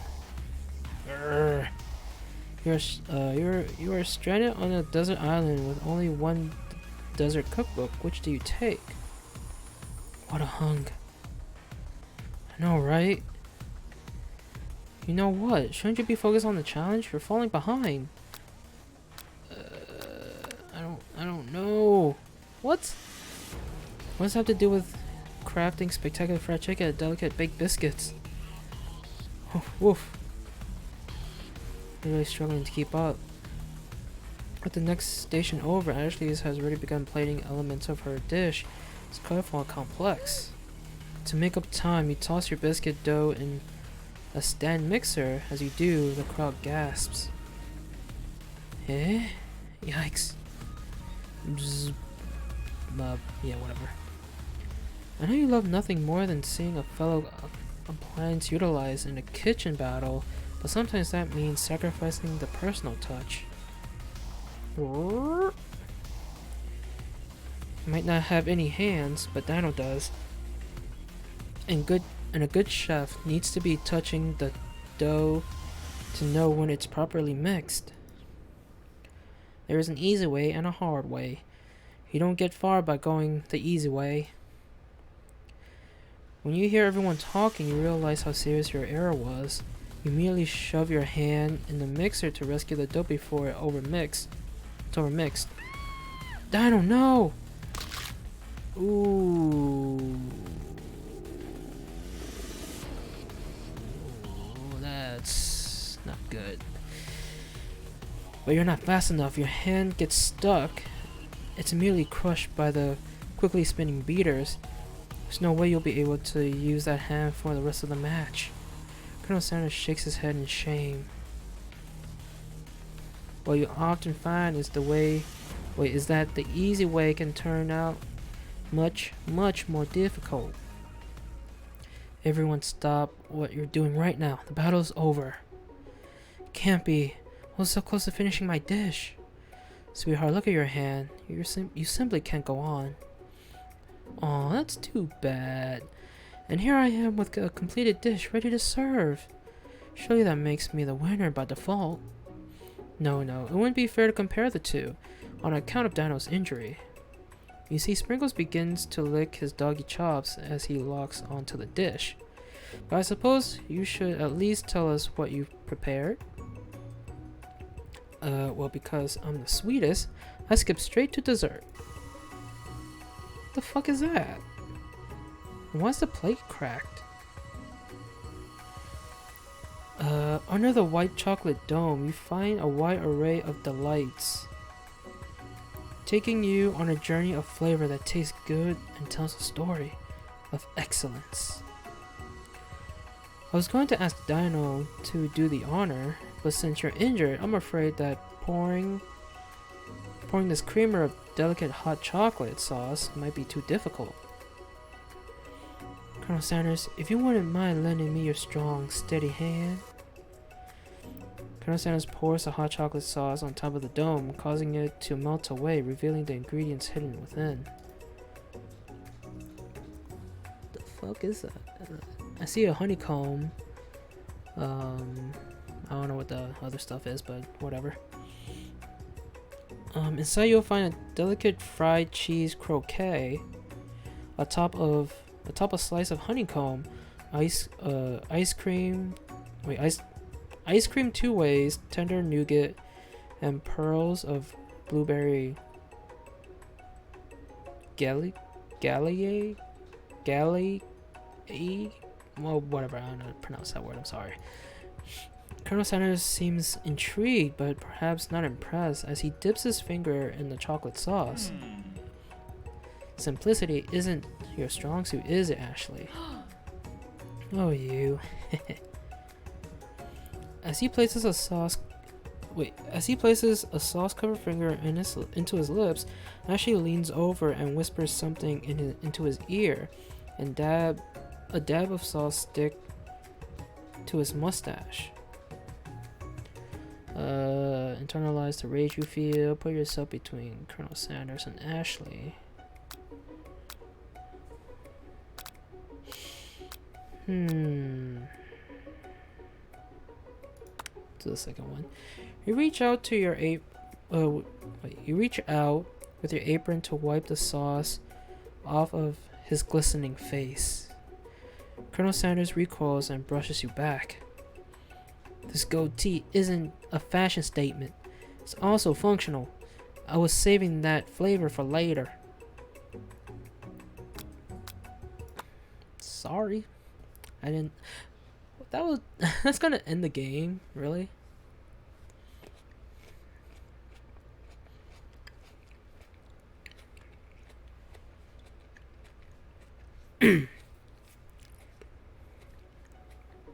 Oh, are you serious?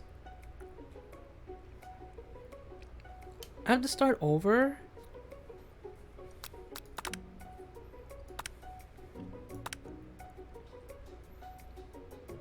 Demand they stop wasting room. Let's see what happens if I choose the first option. Is everything a competition with you two? Oops. Yes? Yes. Well, not with me. I'm on a personal journey to learn to love. To learn to love?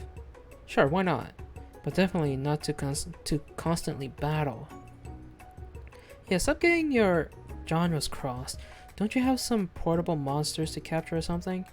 Hey, is that a Pokemon reference? Come on.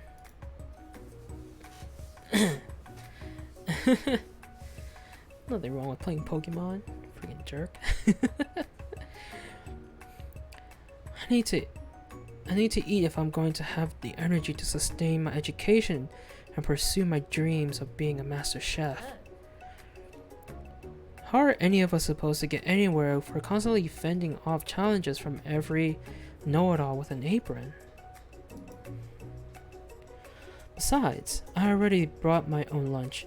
Dino, you should have it. It will give you the energy you need to succeed.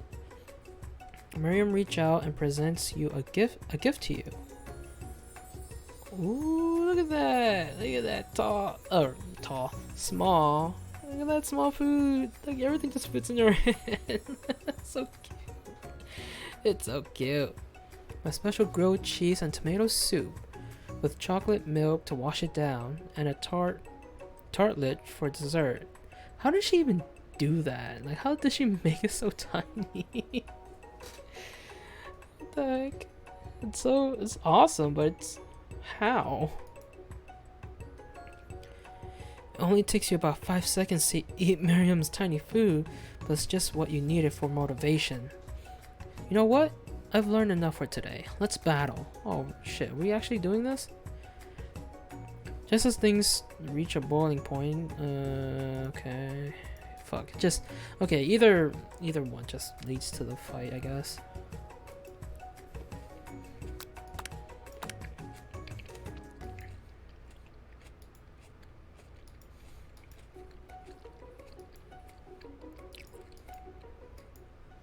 Alright.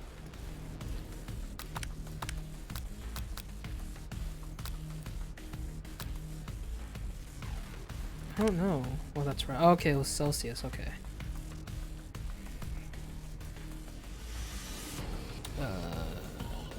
11.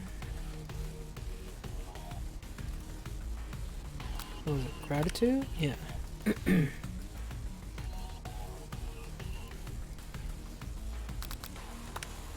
Okay, that one. Ooh, okay. Silence.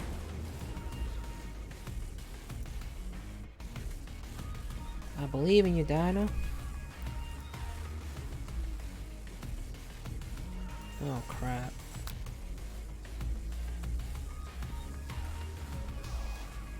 Get your money in competition. Grr. What a hunk. Oh, fuck. Alright. I don't know.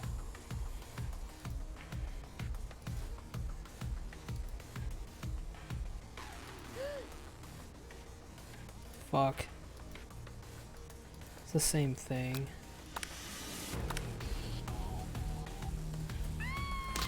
Yep.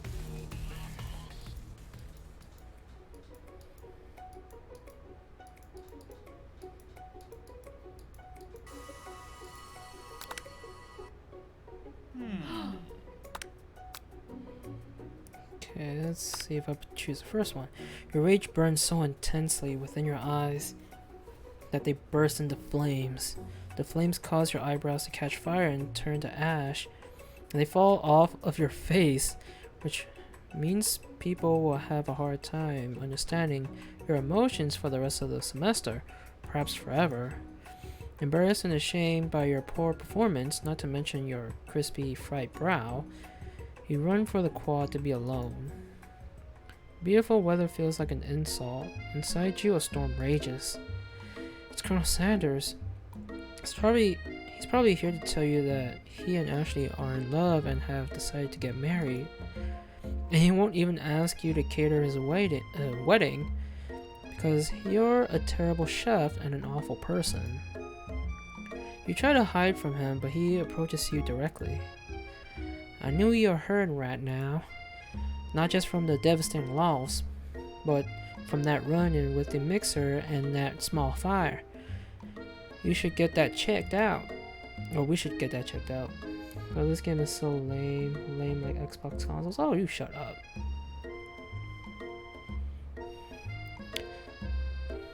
Yeah. And I'ma ban you, just playing. I'm fine. Can't you just leave me alone? I'm a loser. I'm not fit to fill your fryer. I'll never be a master chef. Failure is a part of life, not just for you, but for us, for all of us. Don't you think I've never failed at anything before? That's exactly what I think. Well, think again. I wasn't always the man you see before you, enrolled in culinary school, incredibly handsome, successful, motivated. Well, handsome, sure. I was born that way. This guy. But I've walked other paths and arrived at dead ends. I was passionate about life, but I failed as an what? Obstetrician? I don't know. I didn't know. People see my delicate ribbon tie and my well-kept beard and assume that I've got it all together, which is true now, but it hasn't always been. Sounds like this guy could really use a hug. I resolved then that I was going to amount to something. No amount of hours, labors, or money would deter me from giving the best I had to give. As Colonel Sanders changes focus, you can see something ignite inside of him, a burning passion. One has to remember that every failure can be a stepping stone to something better. My new dream is pure. It's honest. It's something that a humble man in a crisp white suit can be proud of.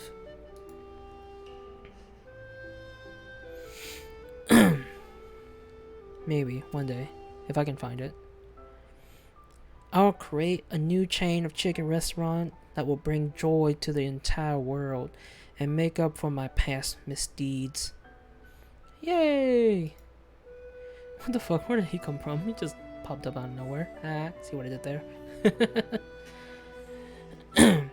Just as your moment grows intimate, you're interrupted by a threatening, shadowy presence. Battle scarred from the night before, you prepare for the worst. It's the Spork monster! Gorko, the Sporkle monster is here to fight a hero! Is anyone else feeling a bit deja vu? I'm sorry, Goku, but I could have sworn we've already battled you last night. That was Borko, my twin. And I, Gorko, am here to avenge him, or them. Are you stronger than Borko? Well, we're twins, so no. I don't know why I gave him like a monster southern voice, but whatever. Excuse me. Not really. We're pretty much exactly equal in every way. Why do you ask? Colonel Sano smirks. He is already on the same page as you.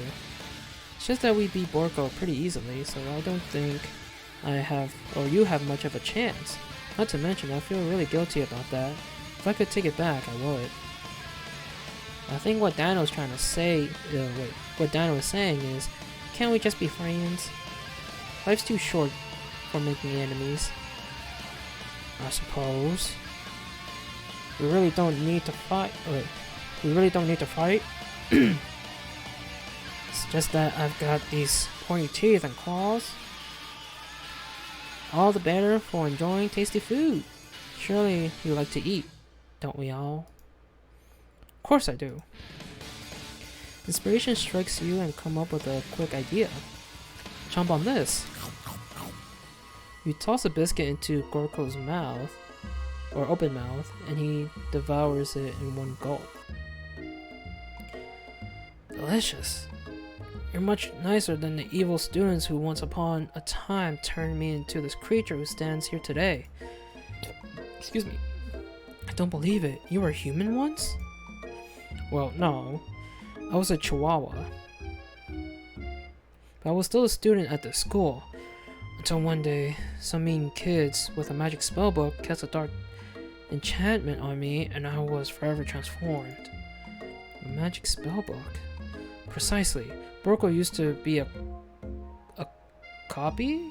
Or used to have a copy. Okay. Yeah. For some reason I thought copy was like a breed of dog. A name of a breed of dog. But somewhere along the way, I've lost it. If you find such a book, I beg you, if you respect it. We did find it. But then we didn't get it. We didn't keep it. And Ashley and Van have it now. For some odd reason. I don't know how.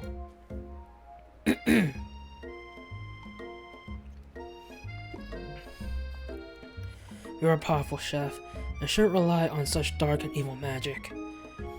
Now you should be protecting the innocent from those who would cheat them through sorcery and guile. If you need me, don't fear. I will be there. Sounds like there are some bad cooks in the kitchen of life. Down together, I am sure we can defeat them. Come back to the hideaway and we can discuss. What? Something like that. I don't know.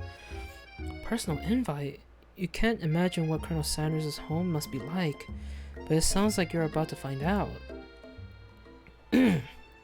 Stepping inside Sanders' home, surrounded by his things, you start to feel a special bond with him.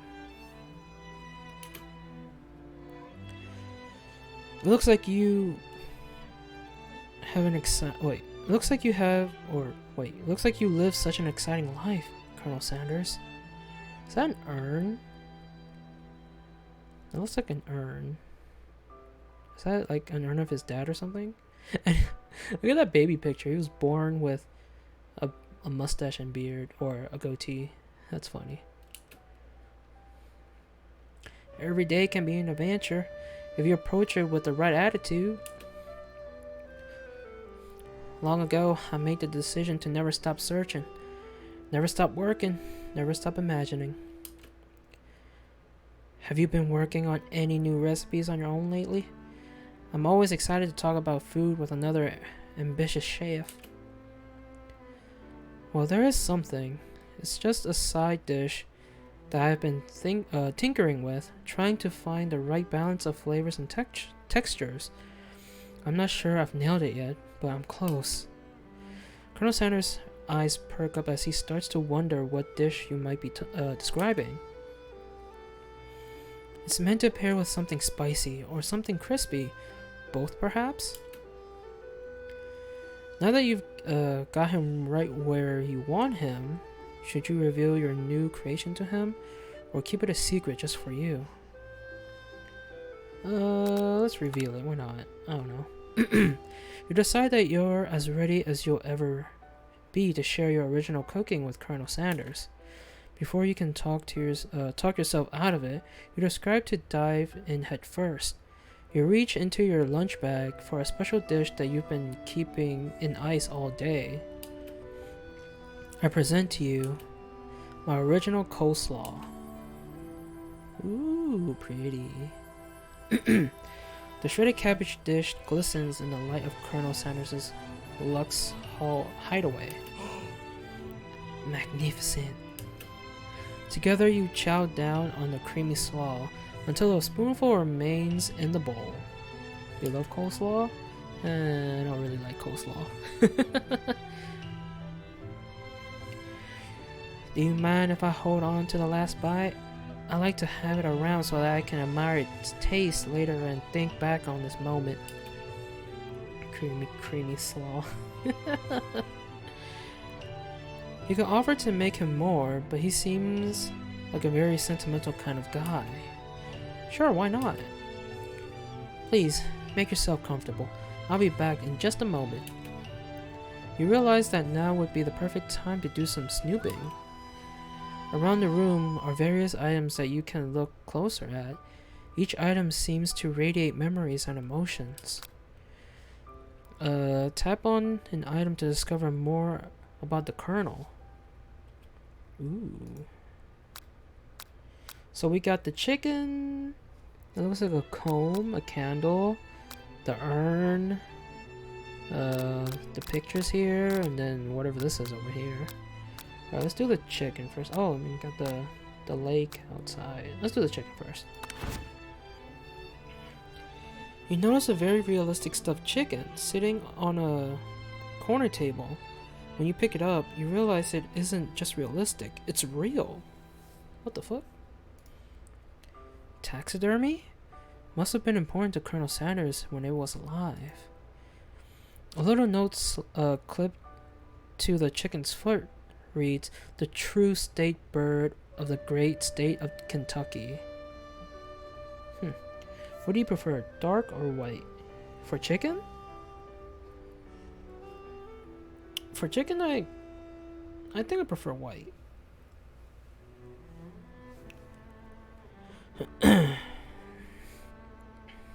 Yeah, I prefer white for chicken.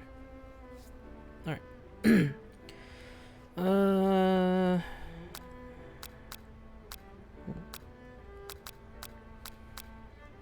See this picture. One of the framed photos shows an old man who looks a bit like Colonel Sanders standing with a friend. They hold fried chicken drumsticks and appear to be cheersing them? No, they're not. What the heck? It doesn't show that at all. White is super good, especially when dipped in crunchy gravy. Yes.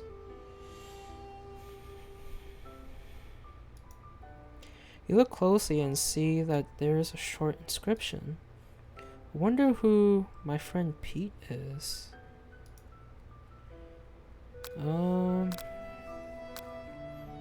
Let's see this one. The photo appears to be Colonel Sanders, except he's an old man visiting the pyramids of Egypt. Maybe this is where he discovered one of his secret herbs and spices. Oh shit. Door opened. Tap on an item to discover more about Colonel Sanders. No, I want to see what that is. What is this though? What is this? I want to see what this is. This must be where he keeps the secret recipe. You think for a moment, what number is important to Colonel Sanders? Then it dawns on you. As soon as you turn the dial to 111111, the safe opens. Inside it you find a single note.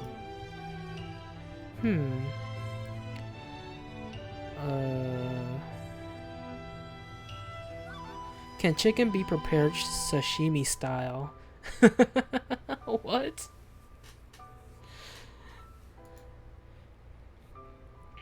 Tap on the item. Why did this door just randomly open? I don't know, I feel like if I tap on that door, it's gonna, probably gonna get, like, a bad ending.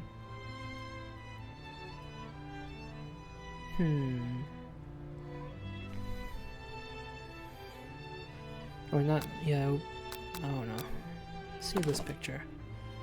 An adorable little baby crawls across the floor. From the goatee and mustache combo he sports, you figure that this must be Colonel Sanders himself. That, or maybe it's the drumstick that he seems to be waving like a rattle. Who frames a baby picture of just themselves? Probably the same type of person who would make their own face the logo of the company they founded. Am I right? Because that's what KFC's logo really is. It's their own face. Or it's Colonel Sanders' own face.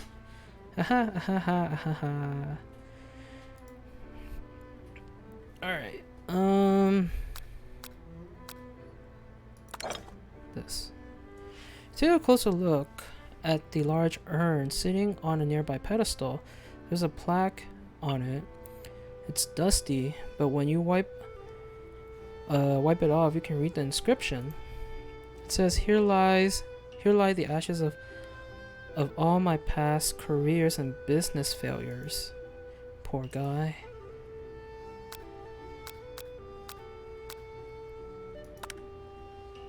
Oh gosh.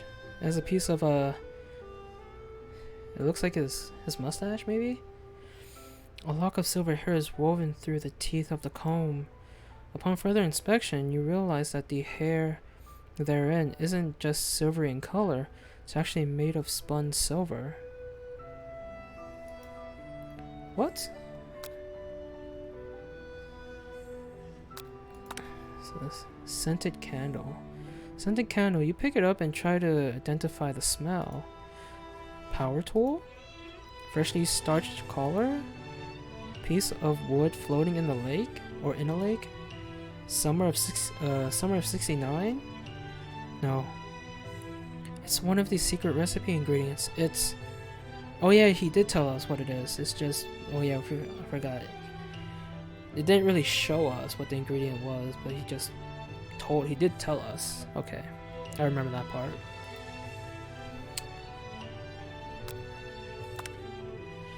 You gaze out the window across the vast lake and mountain range beyond. What the fuck? Just then, the ghost of student pops up. Are you thinking about heading out into the world on a quest to avenge my death? Wait, what? I never even learned your name. Why would I avenge you? I could just tell you my name right now. It's... Can you see I'm in the middle of something? You open the window a crack and the ghost of student is swept out with a breeze. Alright, I guess this... Okay. I swear, I'm pretty sure if I were wearing my headphones and that went off, I would have jumped.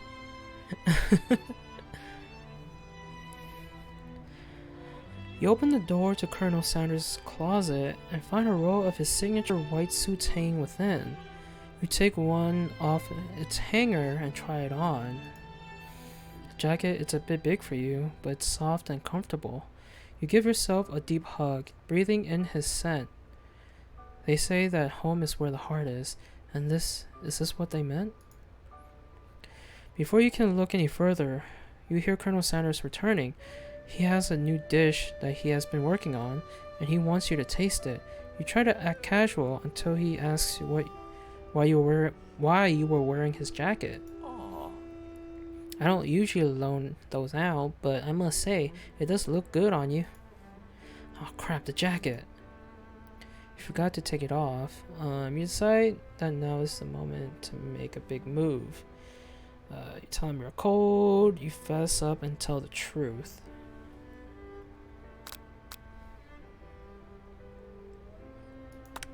Let's do it. Whoa, whoa, whoa, this isn't the kind of game. Not that we blame you for trying, but still. Aw, really? God damn it, game, come on.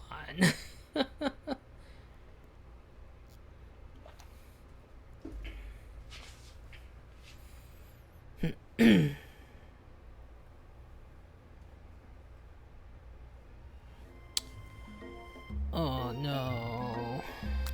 Starts all over from here? Are you serious? I messed up.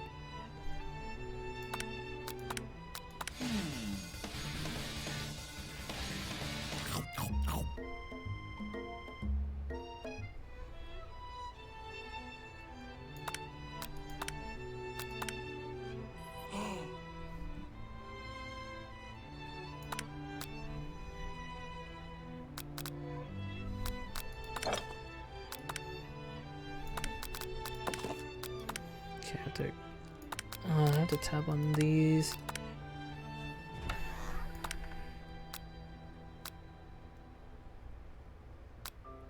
Just go for the jacket. Aw. Can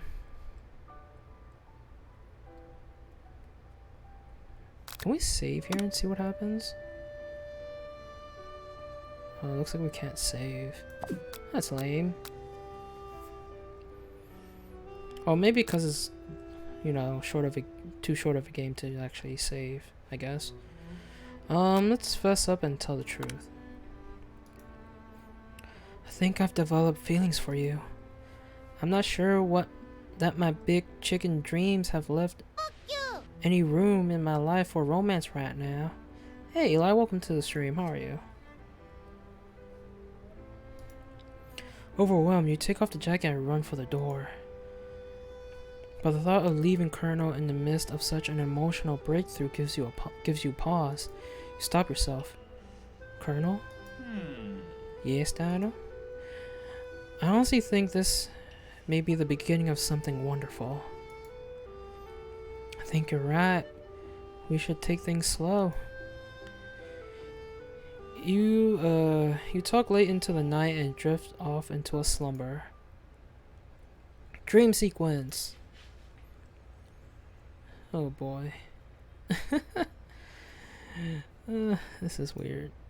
You wake up to a beautiful morning in Colonel Sanders' hideaway.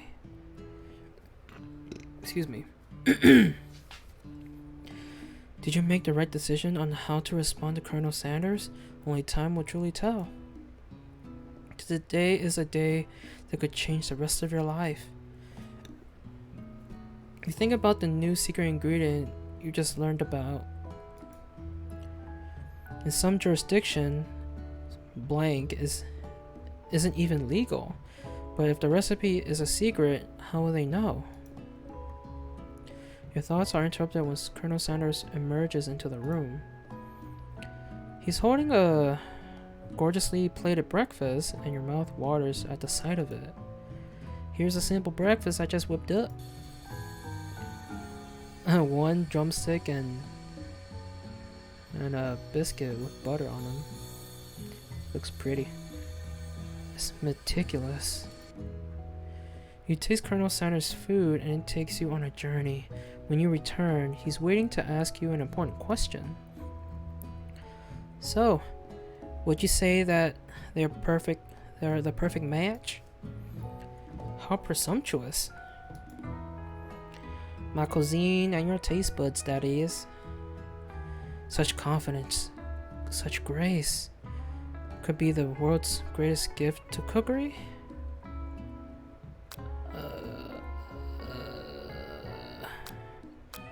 Flatter him, I guess. You know, I think we might make a great team. A single tear begins to pull in the corner of his eye as he gazes out the window. And with the right business partner, I know I can't fail. Business partner? Could he be talking about you? It's all happening so quickly. Overcome with emotion and confused by your feelings, you're on the verge of tears, unable to speak. The only answer you can find is to run out the door and get home. There's still one more day of school after all. The University of Cooking School Academy for Learning waits for no one. You get home to find something very surprising. Your best friend is there waiting for you. Where have you been? Because I had one heck of a night. I've been desperate to talk to you about it, but I couldn't find you. I got worried that something had happened to you. It's okay, I was just... But now that it turns out you're fine, I can finally get you up to speed on the saga of Miriam. Sure, but... You're doing great now, you're really good. This game, I can see you speedrunning this game in no time. Oh. Cut the sarcasm. You will not believe what happened to me after school yesterday. I went on a date. I think I can believe that. Since I'd been partnered up with Clank, he asked me to go out with him. Of course, I told him, you better keep your dials turned to polite and respectful. I'm not that kind of girl. But he was just interested in spending some one-on-one time together and getting to know me. And I say, yeah, sure, I can get to know the little metallic guy. Long story short, he took me skydiving with his friends, but things quickly spiraled out of control. Did she say skydiving? As if that's a typical first date to go on with a talking pressure cooker. And now I'm not really sure where we stand. You don't give Miriam time to tell her whole story, however. Balling up the details of your own night is just too much to bear. And I went on a date too, back to Colonel Sanders' house, where I spent the night with him. You what? Nothing happened, but the emotional connection, wowzers. Miriam tells you to move on from this whole Colonel Sanders obsession and focus on school. If being obsessed with Colonel Sanders is wrong, you don't want to be right. After a short argument, you both agree to go your separate ways. When you arrive at school, you encounter your rivals in the quad. You can tell from a distance that they're picking on Pop, though he himself might not quite grasp the fact. Because, you know, he's Pop. What's a swirly? It sounds delicious. Oh, it's great. I'll order you up one right away. I'll have my swirly with sprinkles, please. Sprinkles is a dog and a treat. You can get your swirly dip too. Why don't you pick on someone your own size? Because I'm literally the biggest person at this school. And wait, there's that horse that Colonel Sanders rides to school. But who would dare pick on such a gentle and beautiful creature? Got some nerve, Dino, suggesting I pick on a defenseless horse. Now you're twisting my words, and I won't have it. You clench your fist, but the injury from yesterday's mixer accident makes you wince with pain. Doesn't look like you can go on cooking like that. Might as well just give up.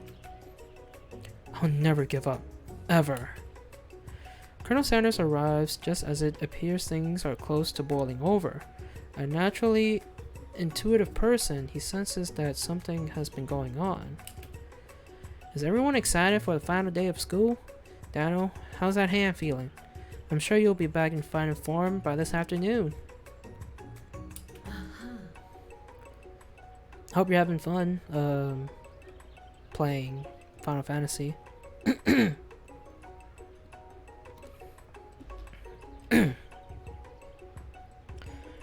Aren't you concerned about my hands, Colonel?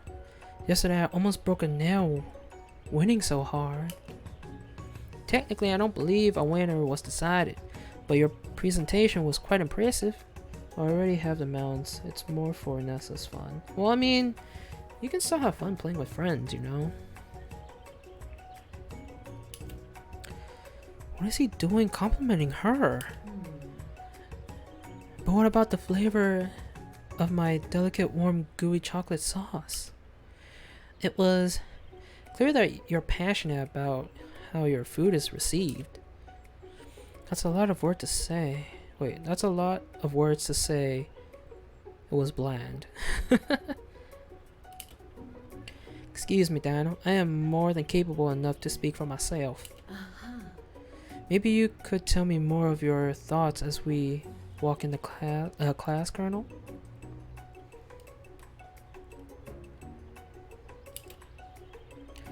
I'm always interested in discussing the final art of fine foods, or fine arts of fine foods, something like that, I don't know. See you inside, Diner. Annoyed by Colonel Sanders' inability to see Ashley for who you know she really is, you walk across the quad to get some distance. An attempt to distract yourself from how slighted you feel by that interaction with Ashley, you take out the spellbook you recovered yesterday and start flipping through the pages. Whoa, that's the book? It's like it looks like bad news. It's just something I found lying around. It would appear to be some sort of grimoire, but I don't really believe in the magic stuff.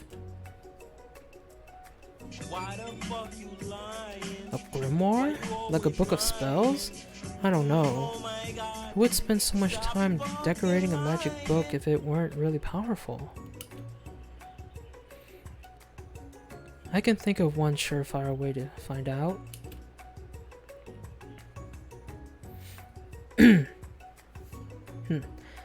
At least I can play games.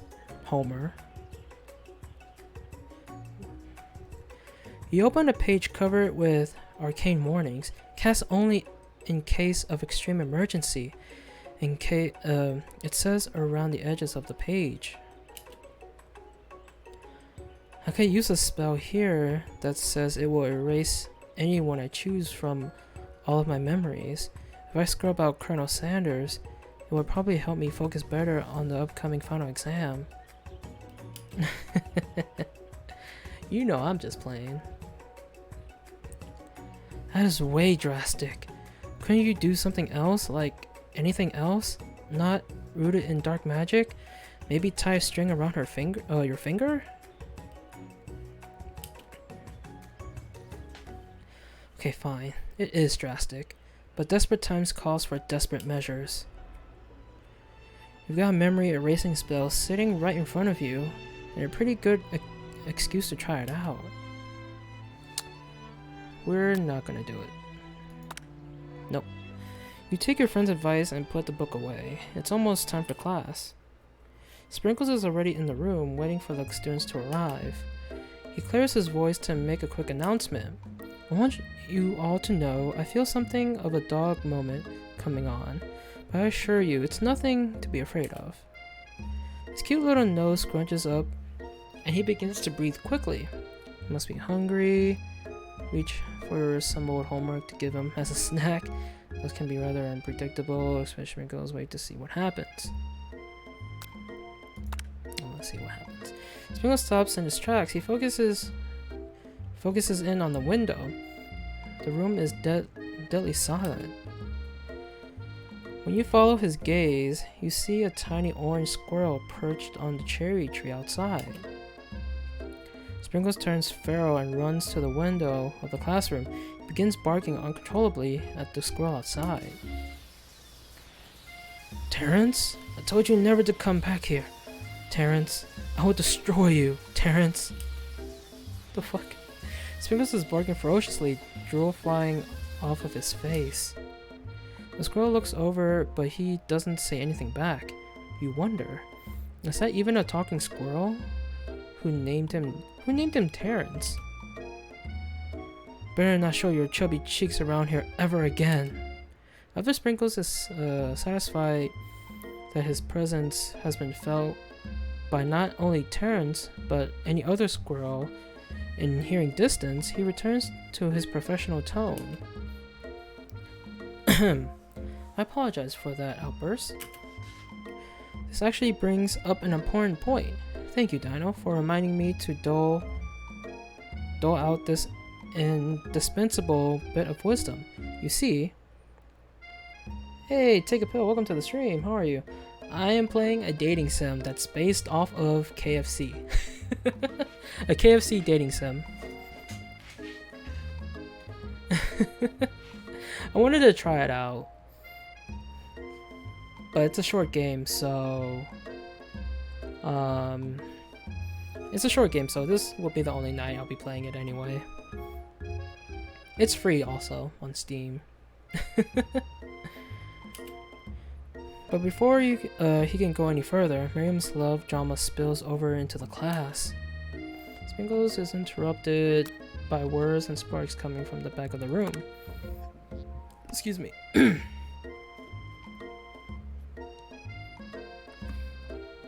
How are you, Bill? I told you to save it for after class. Bzz, bzz. You think I wanted to be thrown from a plane, strapped to a stranger? Miriam and Clank appears to be arguing, but you still haven't learned to speak Clank's language of mechanical noises.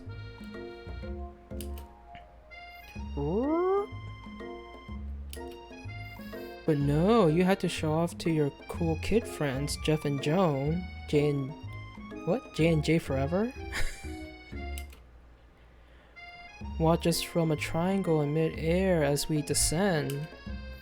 Triangles are the strongest shape, don't you know? Bzz, bzz. Yeah, well, that doesn't make it a great date. Beep. Brrr. Then take Jeff and Jane with you, or Joan, I mean. You can all hold hands as you pedal down the mountain, or off a cliff for all I care. Good, just playing a shit ton of Rust. How about you? I'm doing well. Well, I'm playing this. I've never played Rust. Never tried it. I think I wanted to try it at one point because it's now really cheap.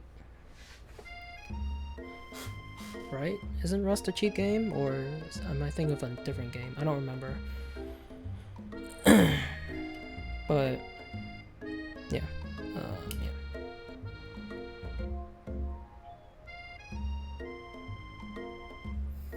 Wellen? I do not know who that is. Sad beep. Oh.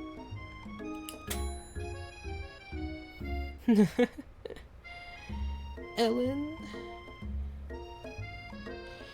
Clank begins to shudder. Steam pours out of the gaps in his panels, and then a loud ding stops him in his tracks. Beep bzzz. No amount of seasoning is going to make me want to eat that, Clank. Is that a fried shoe? What the fuck? Just added a W with a rip-off re.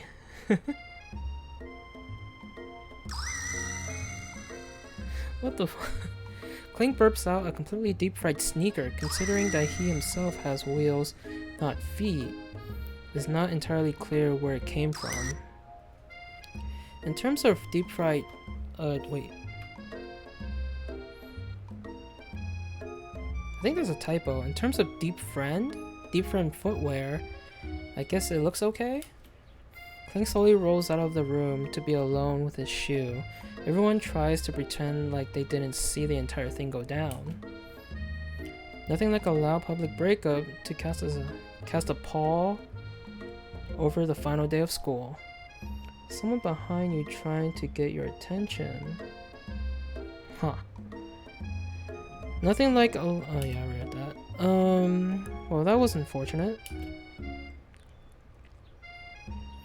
But we mustn't be distracted from what lies ahead. The final competition showdown challenge exam. Can you date the doggo? No.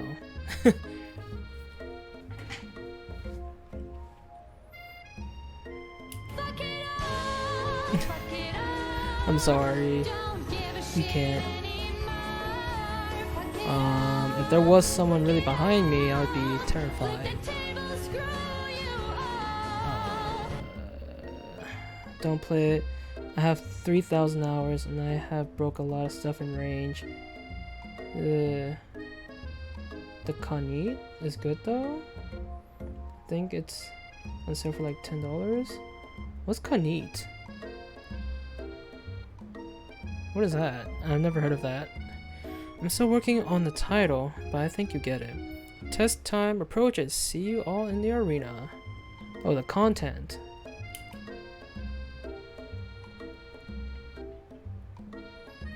Got you.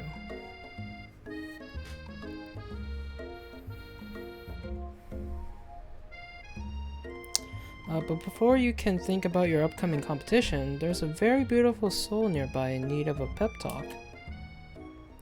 Hey Miriam, are you okay? Okay, I'm so mad I could smash a tiny mug, spilling several droplets of hot cocoa all over the floor. How could he embarrass me in class like that, in front of everyone? Yeah, Homer can't spell for shit either. Always has typos and shit. Tiny Coco is a delicious treasure, so you know that this breakup is no joke, even if the source of her frustration is such a silly boy. I know that you know this, but I'm gonna say it out loud. You don't need anyone. Me and you, we're gonna cruise through this final test, hit the carpool lane to Success City. Miriam brightens up, imagining the wind rushing through her short bangs, but she hesitates to embrace the feeling all the way. You're not going to saddle up on Colonel Sanders' stallion and ride off into the sunset without me? Wait. You're not going... Wait, I thought that was a question. I guess not. It's a statement. Of course not. Well, maybe. Sorta. But I'm sure there's a pony out there with your name on it, and a ranch big enough for both of us, and whoever else we want to bring along. If it's not Pop or Clank, or anyone else you meet today, tomorrow, or this whole year, so what? You're a special person who shouldn't settle for the first someone to show a little interest anyhow. Is this game over? No. It's close. I'm pretty sure it's close. Miriam gives you a big hug and wipes the tears from her cheeks. I should really review my menu for today. I'm going to make a very special soup, and I bet that Professor Dog is gonna love it up. While you were pep talking Miriam, you completely missed lunch. That's okay, because you had a better idea of how to spend time before your exam. You've decided to head up to the arena early to practice a dish. This is it, the location of your final challenge, a test of will, a test of courage, a test of talent, and a chance to beat the pants off of Van, the supposed man, and his eviler counterpart, Ashley. As planned, you begin to run through a quick test of recipe you've been working on, Dino's famous chicken pot pie. After practicing for months, making this dish comes second nature to you, and you're able to quickly get a fresh pot pie in the oven. But as soon as you do, excuse me.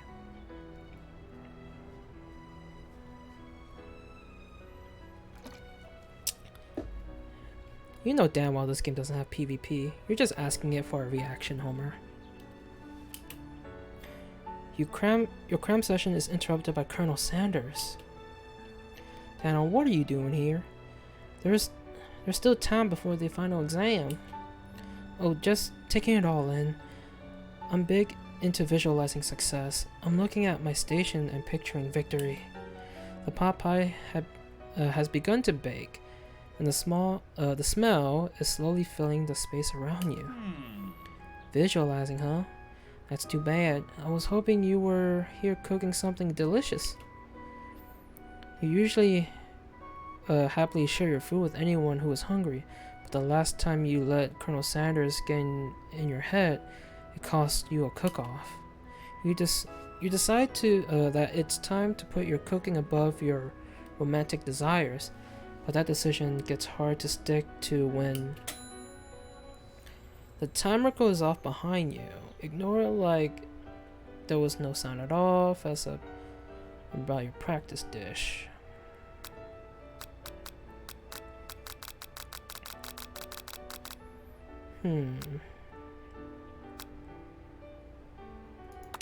Let's see.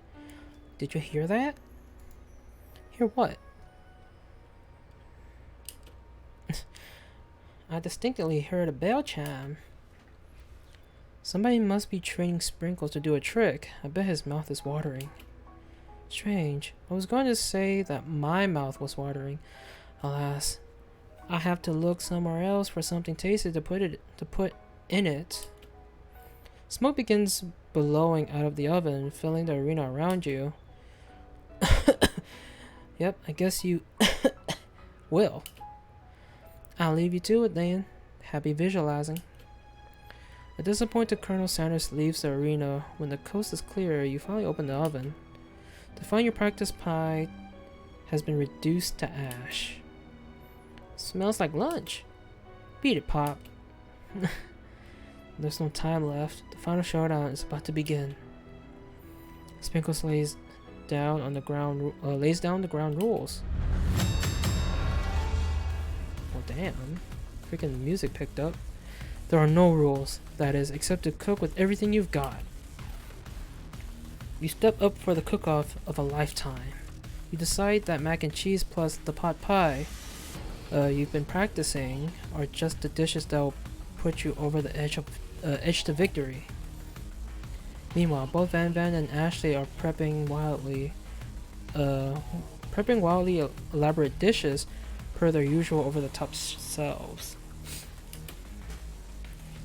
Miriam has her giant magnifying glass and several sets of tweezers. She's definitely prepared to go big, going small. Colonel Sanders seems to be harnessing his 11 herbs and spices, but he's trying to find a way to improve on something perfect. His original recipe fried chicken. The intensity in the room starts at full 10 out of 10 with a frenzy of action. Everyone is calling out really cool special cooking moves as they prepare their food. Wow, this is getting serious. Colonel Sanders batters his chicken as it levitates through the air.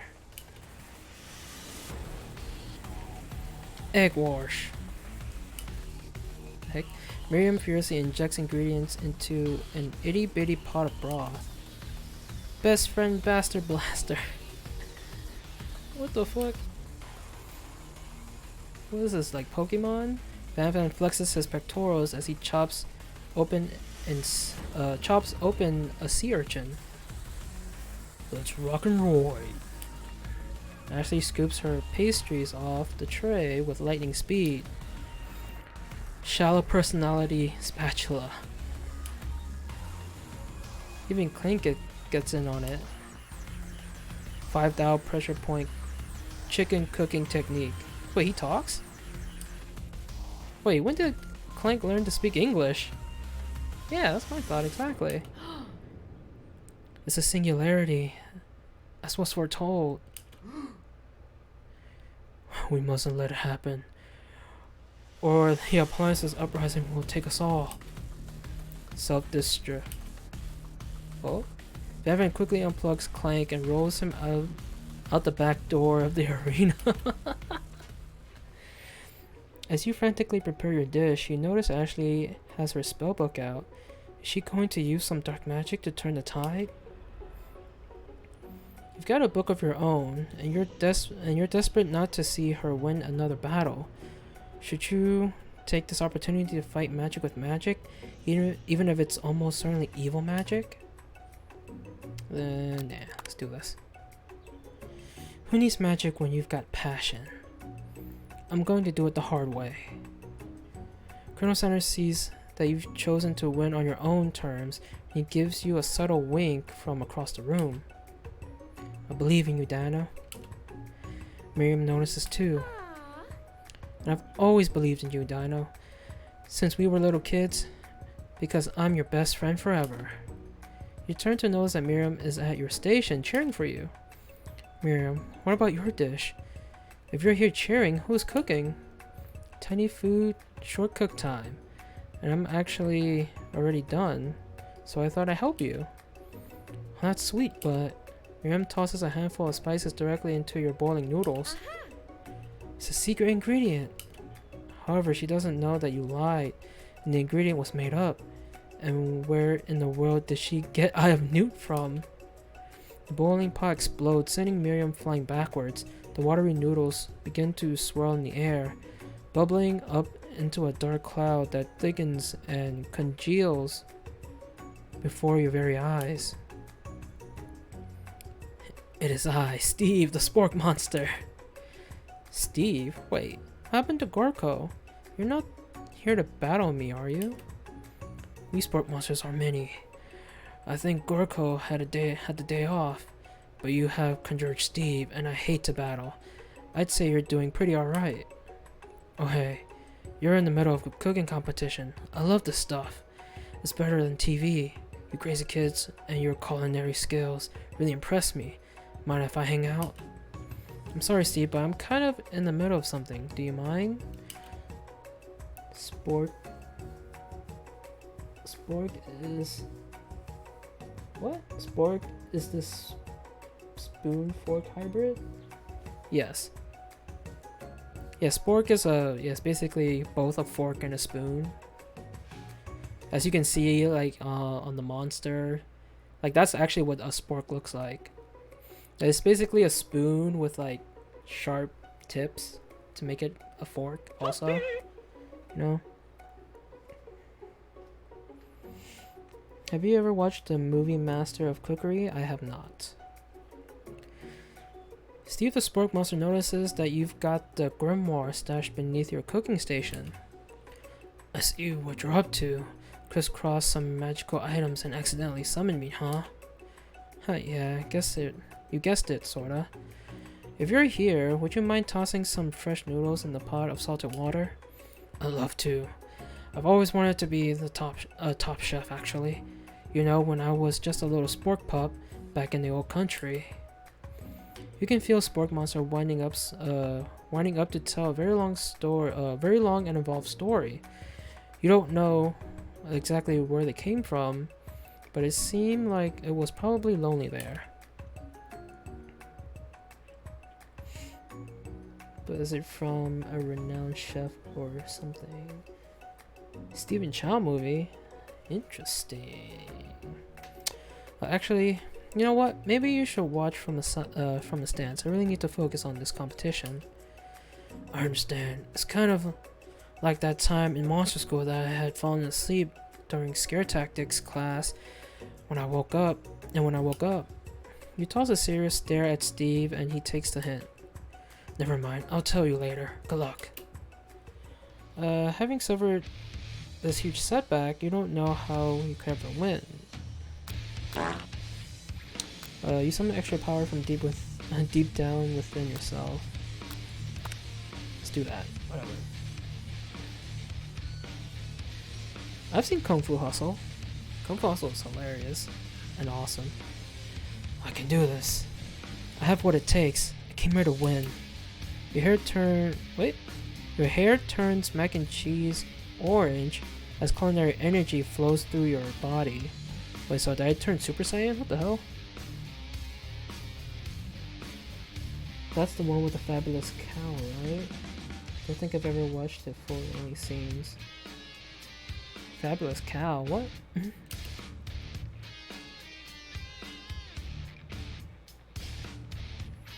My heart is pure. My hands are steady. My taste buds have been preparing their entire lives for. Yes, Dino. You are the chosen one. You will avenge me. The power you've been summoning immediately fades back out. You interrupted my inspiring monologue. Sorry. My heart is pure. My hands are steady. My taste buds have been preparing their entire lives for this moment. I will show the world my cookery. Kung Pao. Ooh. Have you guys also seen Shaolin Soccer? Shaolin Soccer is also awesome.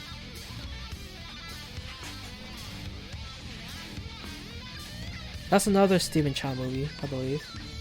It's hilarious. You begin to levitate off the ground. Energy courses through your body. You know that with this power you can do anything except turn back time, which would be super useful because while you were powering up, your chicken pot pie overcooked in the oven and can't be served. What? But don't worry, dear Dino. You may have suffered some setbacks, but all is not lost. Impressed with your fortitude, Colonel Sanders decided that you have earned his support. The Bruce Lee parody part. Yeah.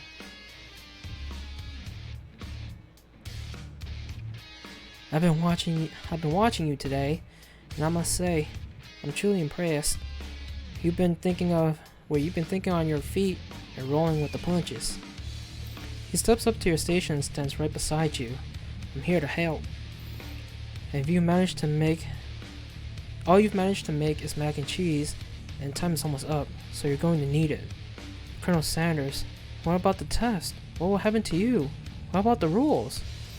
Following the rules has never really been my thing. I follow my heart. What a guy. Colonel Sanders unfolds a delicate white towel to reveal the most delicious fried chicken tenders you've ever laid your eyes on.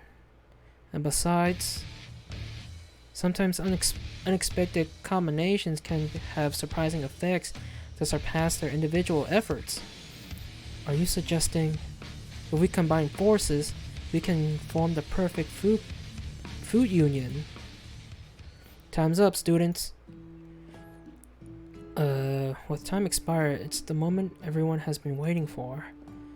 You must now prepare to present your dishes. A handful of students stand tall, but the class seems incomplete. It seems we're missing some students. Pop? Clank? From off screen, you hear a pure and innocent giggle that can only come from one student. I'm flying! Sounds like it's coming from that broom closet over there. Miriam, would you mind? Inside the closet, you see Pop hanging on the broom hook by the elastic of his underpants. Pop, get down from there right now! Let me guess, did Van Van have something to do with this? When someone asks for a wedgie, who am I to refuse? I thought a wedgie was a salad. It looks like Pop is eliminated from the challenge, seeing how he didn't cook anything. I can't feel my legs. May I be excused? Sure. You kids and your pranks.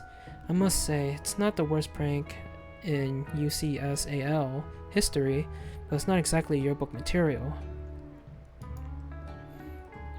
Having so much fun playing this game. Hope they make a sequel soon. Oh, did I don't know. You wait to hear a signature whirl, beep, or other onomatopoeia, but there's none. Somehow you must have gotten unplugged, I guess. We'll have to figure that out later. That leaves only 4 remaining students. Please collect your final projects. Yes, it has been a long semester. 3 whole days long. But after days of hard work, the time has come. There's a lot of typos in this game. The time has come for me to eat. Miriam, please step forward. Now describe your dish. I've made tender udon noodles and savory soup. Oh, look at that. That's so cute. And she actually made a little, like a mini cup of tea too. My word, it's so delicate. And is that a teeny tiny Naruto maki I spy afloat in this itsy bitsy bowl? Yes, chef. Please call me Sprinkles. Chef is my father's name. What? Yes, Sprinkles. And some green tea made by baby tea leaves that I picked myself. Sprinkles carefully sniffs around the dish before opening his mouth and letting just the tip of his pink dog tongue dip into the bowl. Sublime. Would anyone else like a taste? Oh, come on, I'm not one of those dogs who doesn't floss. I even have a really cute electric toothbrush for dogs. Fine, I'll enjoy it all by myself. And in a flash, the entire meal has been devoured. Not that it took much. It was less than a thimble's worth of soup. A+. Rarely do I taste a dish with as much love poured into it as yours. Miriam is overjoyed. She gives you a huge hug. Thank you, Dino, for helping me to believe in myself. Van, you're up. Now describe your dish. I made... What the fuck? Uni over smooth egg custard with an axe-honed urchin shell topped with caviar. Did you skewer one type of urchin with spines from a second different color type of urchin? Yes, Sprinkles. A bit much, don't you think? That's exactly why I did it. A bit much of kind of my brand. Doesn't it look cool? Sprinkles leans in to sniff the uni, but he can't get his nose close on account of all the spikes. Begins to paw at it erratically, causing the custard to slosh around. Woof, woof. Please be gentle with my cuisine. Finally, Sprinkles goes all in, tongue first, but he can't get past all the needles. He reels back as his tongue is poked and prodded. Ouch! My tongue! The professor appears to be having an allergic reaction to the sting. I can't eat this. It keeps poking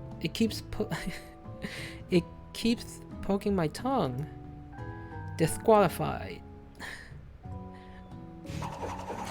A stunning turn of events. Who would have thought that serving food in a bowl made of needles could make it difficult to eat? Dejected, Van does not go gentle until the night. Disqualified for glamour?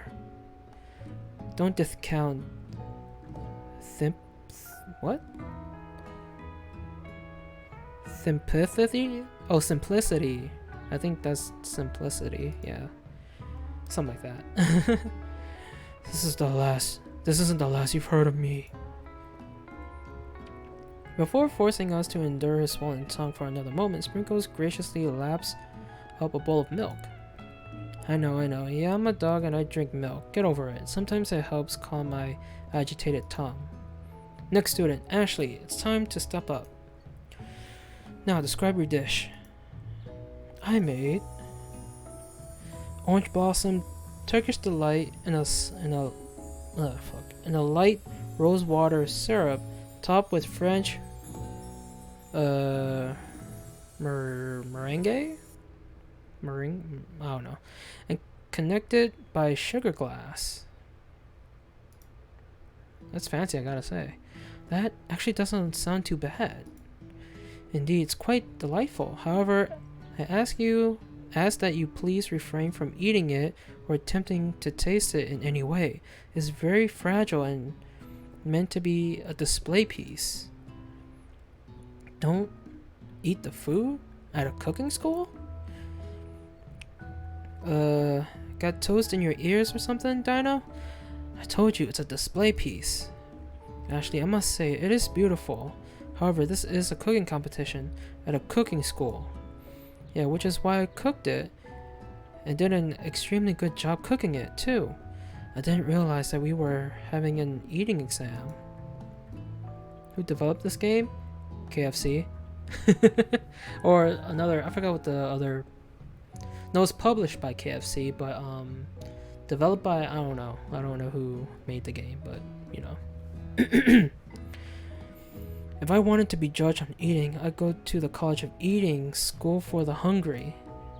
Damn. I suppose you could smell it, but, I suppose you could smell it if you absolutely insisted, but don't breathe too hard. You might disrupt the sugar spiral. If the food cannot be eaten, it cannot be judged. You are disqualified.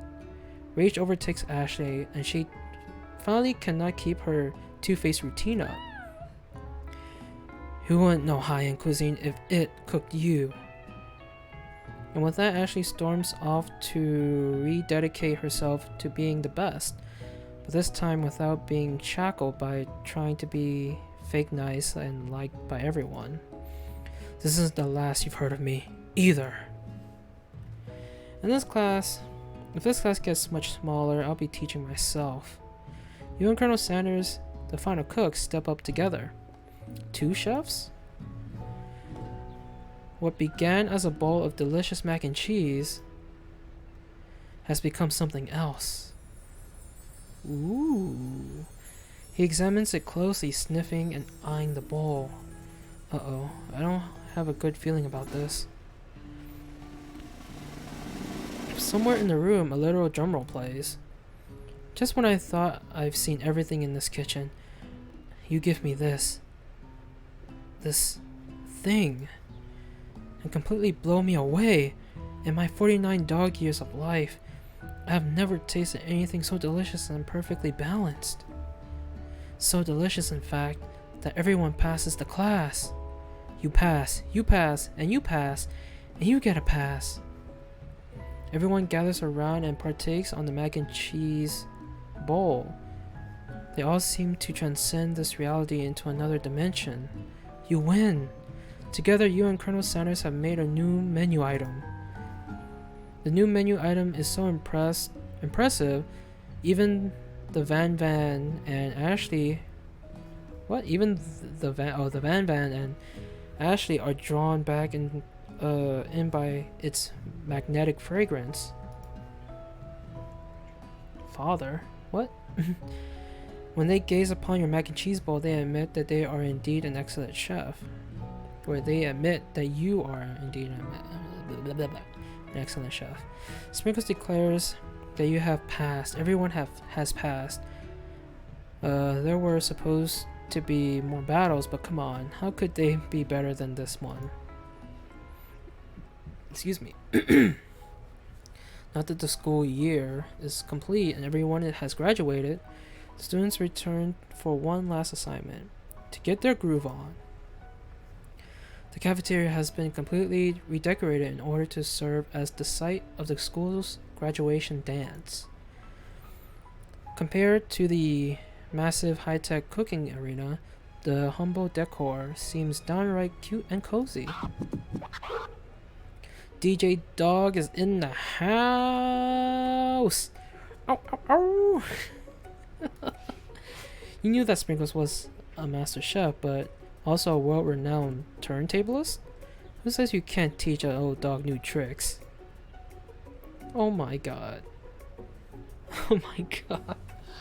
Van and Ashley tell everyone that they've committed themselves to righting the wrongs they did while they were the villains. For a moment, they actually believe them, or you actually believe them. Not another haunting. No ghosts allowed at graduation. It's clearly written in the school's bylaws. I was actually never a ghost. It was all a trick to get you to finally notice me. Oh god, really? Oh, amusing. This game is so over the top. She thick though, yeah, she thick. And now that everyone is together, it's the Spork Monster. He has totally mellowed out. Everyone, the Spork Monster is no more. From here out, I prefer that everyone refer to me by my new name, Party Monster. Student tries to finish what...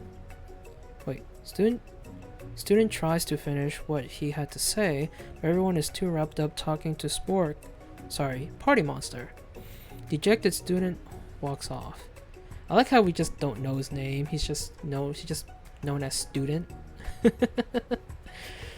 Maybe things didn't work out for Miriam romantically, but she found the love in her cooking, and you know she's gonna do great.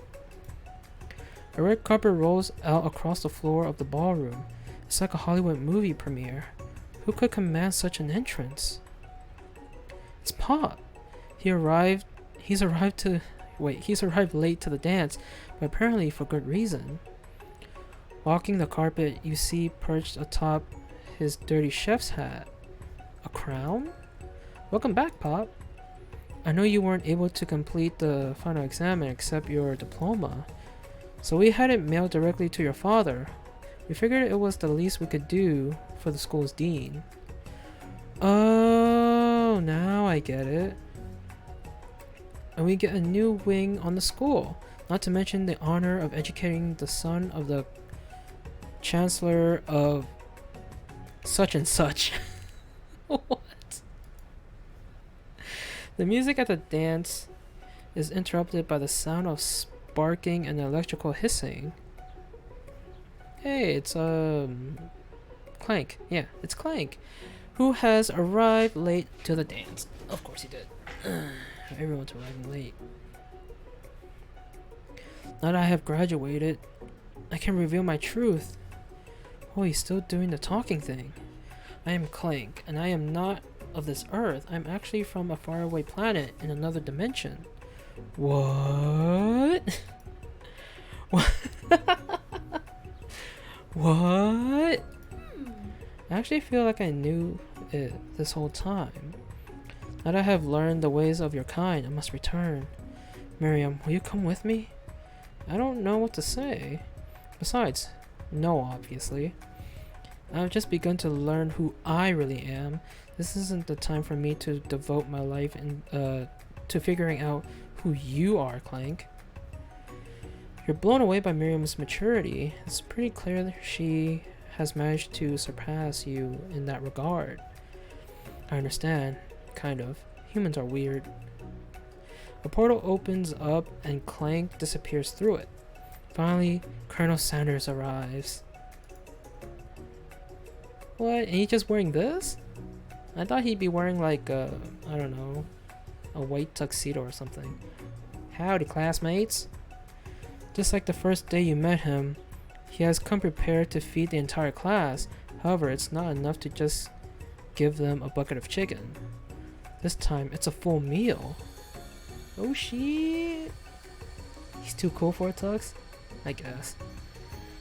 Got a bucket of chicken, a big bowl of coleslaw, 2 bowls of mashed potato and gravy, and a plate of just 4 biscuits.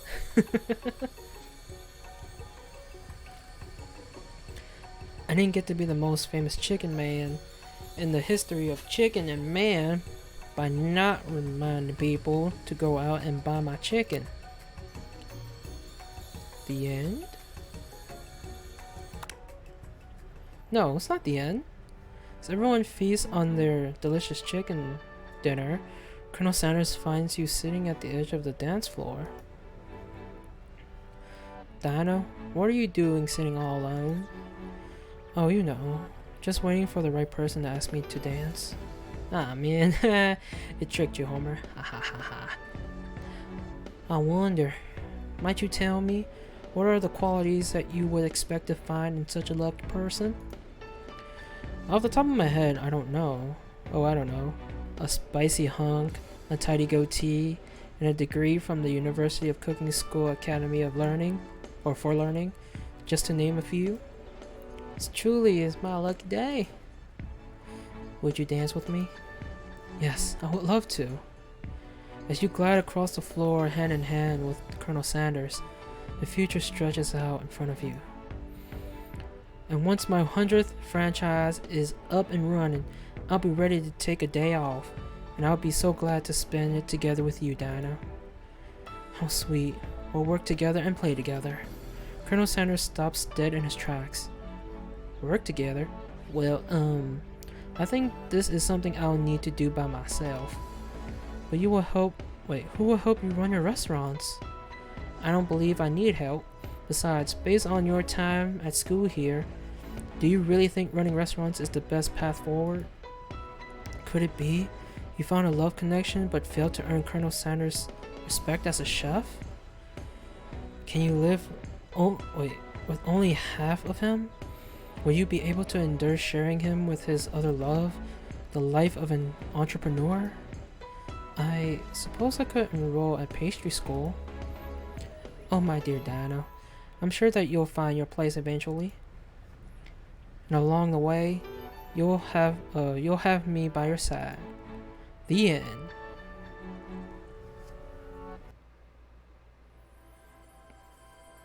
That's the end, I think. Psyop. That's the producer. There you go. And that's it. This is the opening cutscene I was talking about earlier when I started with this game.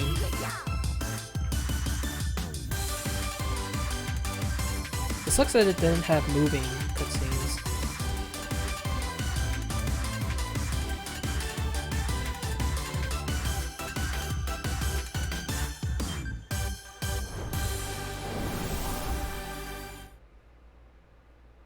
Alright. We're back at the main menu. But that's it, guys. We finished it. Wow, in the exact 3 hours. Exactly 3 hours. That's awesome. Cool beans. We are done. And that will also end my stream for tonight, because it is 5:08, which is good timing. Great timing. But if you guys would please stay for a little bit longer, I would love to raid someone. Mixer tomorrow? Yes. Alright, so let's see who is on and we'll give them a raid. Gotta say though, the game was pretty interesting.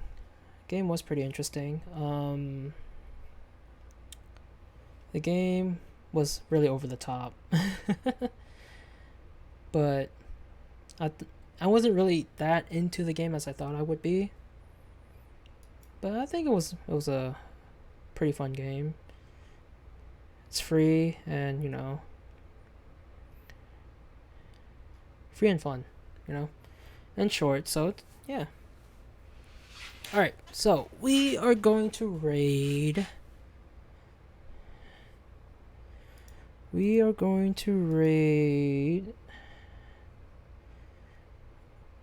LeBay. Let's do it. Let's raid Remy.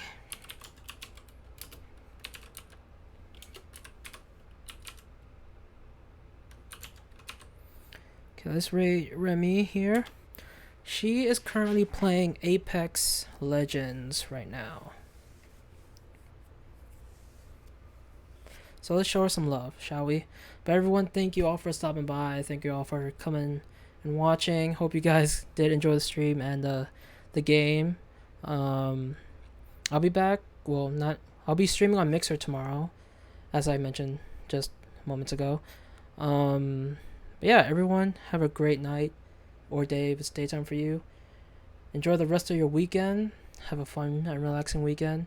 And I will see, hopefully, you guys on Mixer. If not, then I'll see everyone back here on Twitch on Tuesday. Alright, guys. See ya.